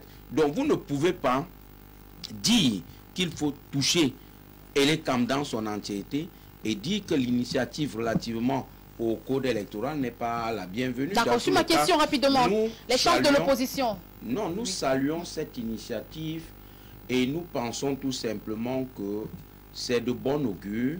Ça augure quelque chose de radieux pour les partis politiques, car voyez-vous, dans le jeu politique camerounais, si on réussit à donner, à faire ce que le jeu politique soit égal, partial, et laisser ces petites dispositions toujours à tête chercheuse du RDPC qu'on toilette le code électoral de façon consensuelle. Et on n'a pas fermé la porte. Ceux qui n'étaient pas de l'expédition du premier, en parlant des partis politiques d'opposition, peuvent toujours rejoindre la plateforme, faire leurs propositions. Le problème, c'est que le RDPC comprenne que ce Cameroun peut être dirigé par un autre Camerounais, que tous les Camerounais ont l'expertise et la matière grise pour pouvoir mettre au service de notre pays. C'est tout. Donc, vivement que ces leaders des partis politiques continuent dans la même lancée, vivement que le secrétariat technique reçoive toutes les propositions. Merci. Afin qu'on en débatte le moment venu. Merci beaucoup. C'était votre mot de fin. Alors, docteur Patrick Rifoué, à travers cette rencontre de ces leaders des partis politiques issus de l'opposition, on a comme impression que certains Camerounais ont soif du changement. Est-ce que nous sommes arrivés à la fin d'un règne? Écoutez, c'est vous qui avez l'impression, mais vous savez, les impressions sont souvent évanescentes. Ce que nous on constate, c'est que lors de la dernière élection présidentielle du 7 octobre 2018, les Camerounais ont massivement plébiscité le président de la République, Paul Biya. Et le président de la République, Paul Biya, est aux affaires. Il a exprimé une volonté constante, c'est celle de consolider notre système démocratique. Donc, si les opposants parviennent à s'entendre, ce qui n'est pas gagné au regard de ce qu'on a vu sur ce plateau, je pense que les téléspectateurs ont compris ce que j'indiquais. Si les opposants parviennent à s'entendre et s'il n'y a pas de chantage, le président de la République peut accepter d'intégrer certaines de leurs propositions dans le cadre d'une éventuelle... C'est déjà bon de reconnaître comme ça. Oui, peut, bien sûr. Peut accepter d'intégrer dans le cadre d'une éventuelle modification de la loi électorale les propositions qu'ils ont faites. Maître Lodieu a indiqué tout à l'heure que ça a déjà été fait à plusieurs reprises, donc il n'y a pas de raison que ça ne le soit pas dans l'hypothèse où effectivement le président de la République exprimerait la volonté d'améliorer encore la loi électorale. Mais je sors de là en disant que le RDPC viendra également avec ses propositions et on souhaitera, comme eux, que nos propositions soient entendues. D'accord. Monsieur Zouba, votre mot de fin, vous avez congratulé cette sortie de ces leaders de l'opposition. Vous parlez de mutualiser les forces. Est-ce que vous avez aussi le sentiment que le camp d'en face tremble? Est-ce que le RDPC a peur? Bien sûr, vous n'avez qu'à le constater avec la sortie épistolaire de leur secrétaire général à la communication, le ministre Jacques Familongo. Ce n'est pas une sortie incongrue. Vous pouvez même le constater aussi sur ces plateaux. Mais j'espère seulement que mon ami Rifoué ne va pas me dire le contraire quand on va descendre tous à aux escaliers. Parce que c'est toujours comme ça qu'ils sont. Quand on descend là aux escaliers, je dis que gars, mais ce que je dis là-bas, vraiment, vous avez raison. Mais sur le plateau, vous pensez que je vais dire quoi? Parce que c'est toujours comme ça qu'ils je suppose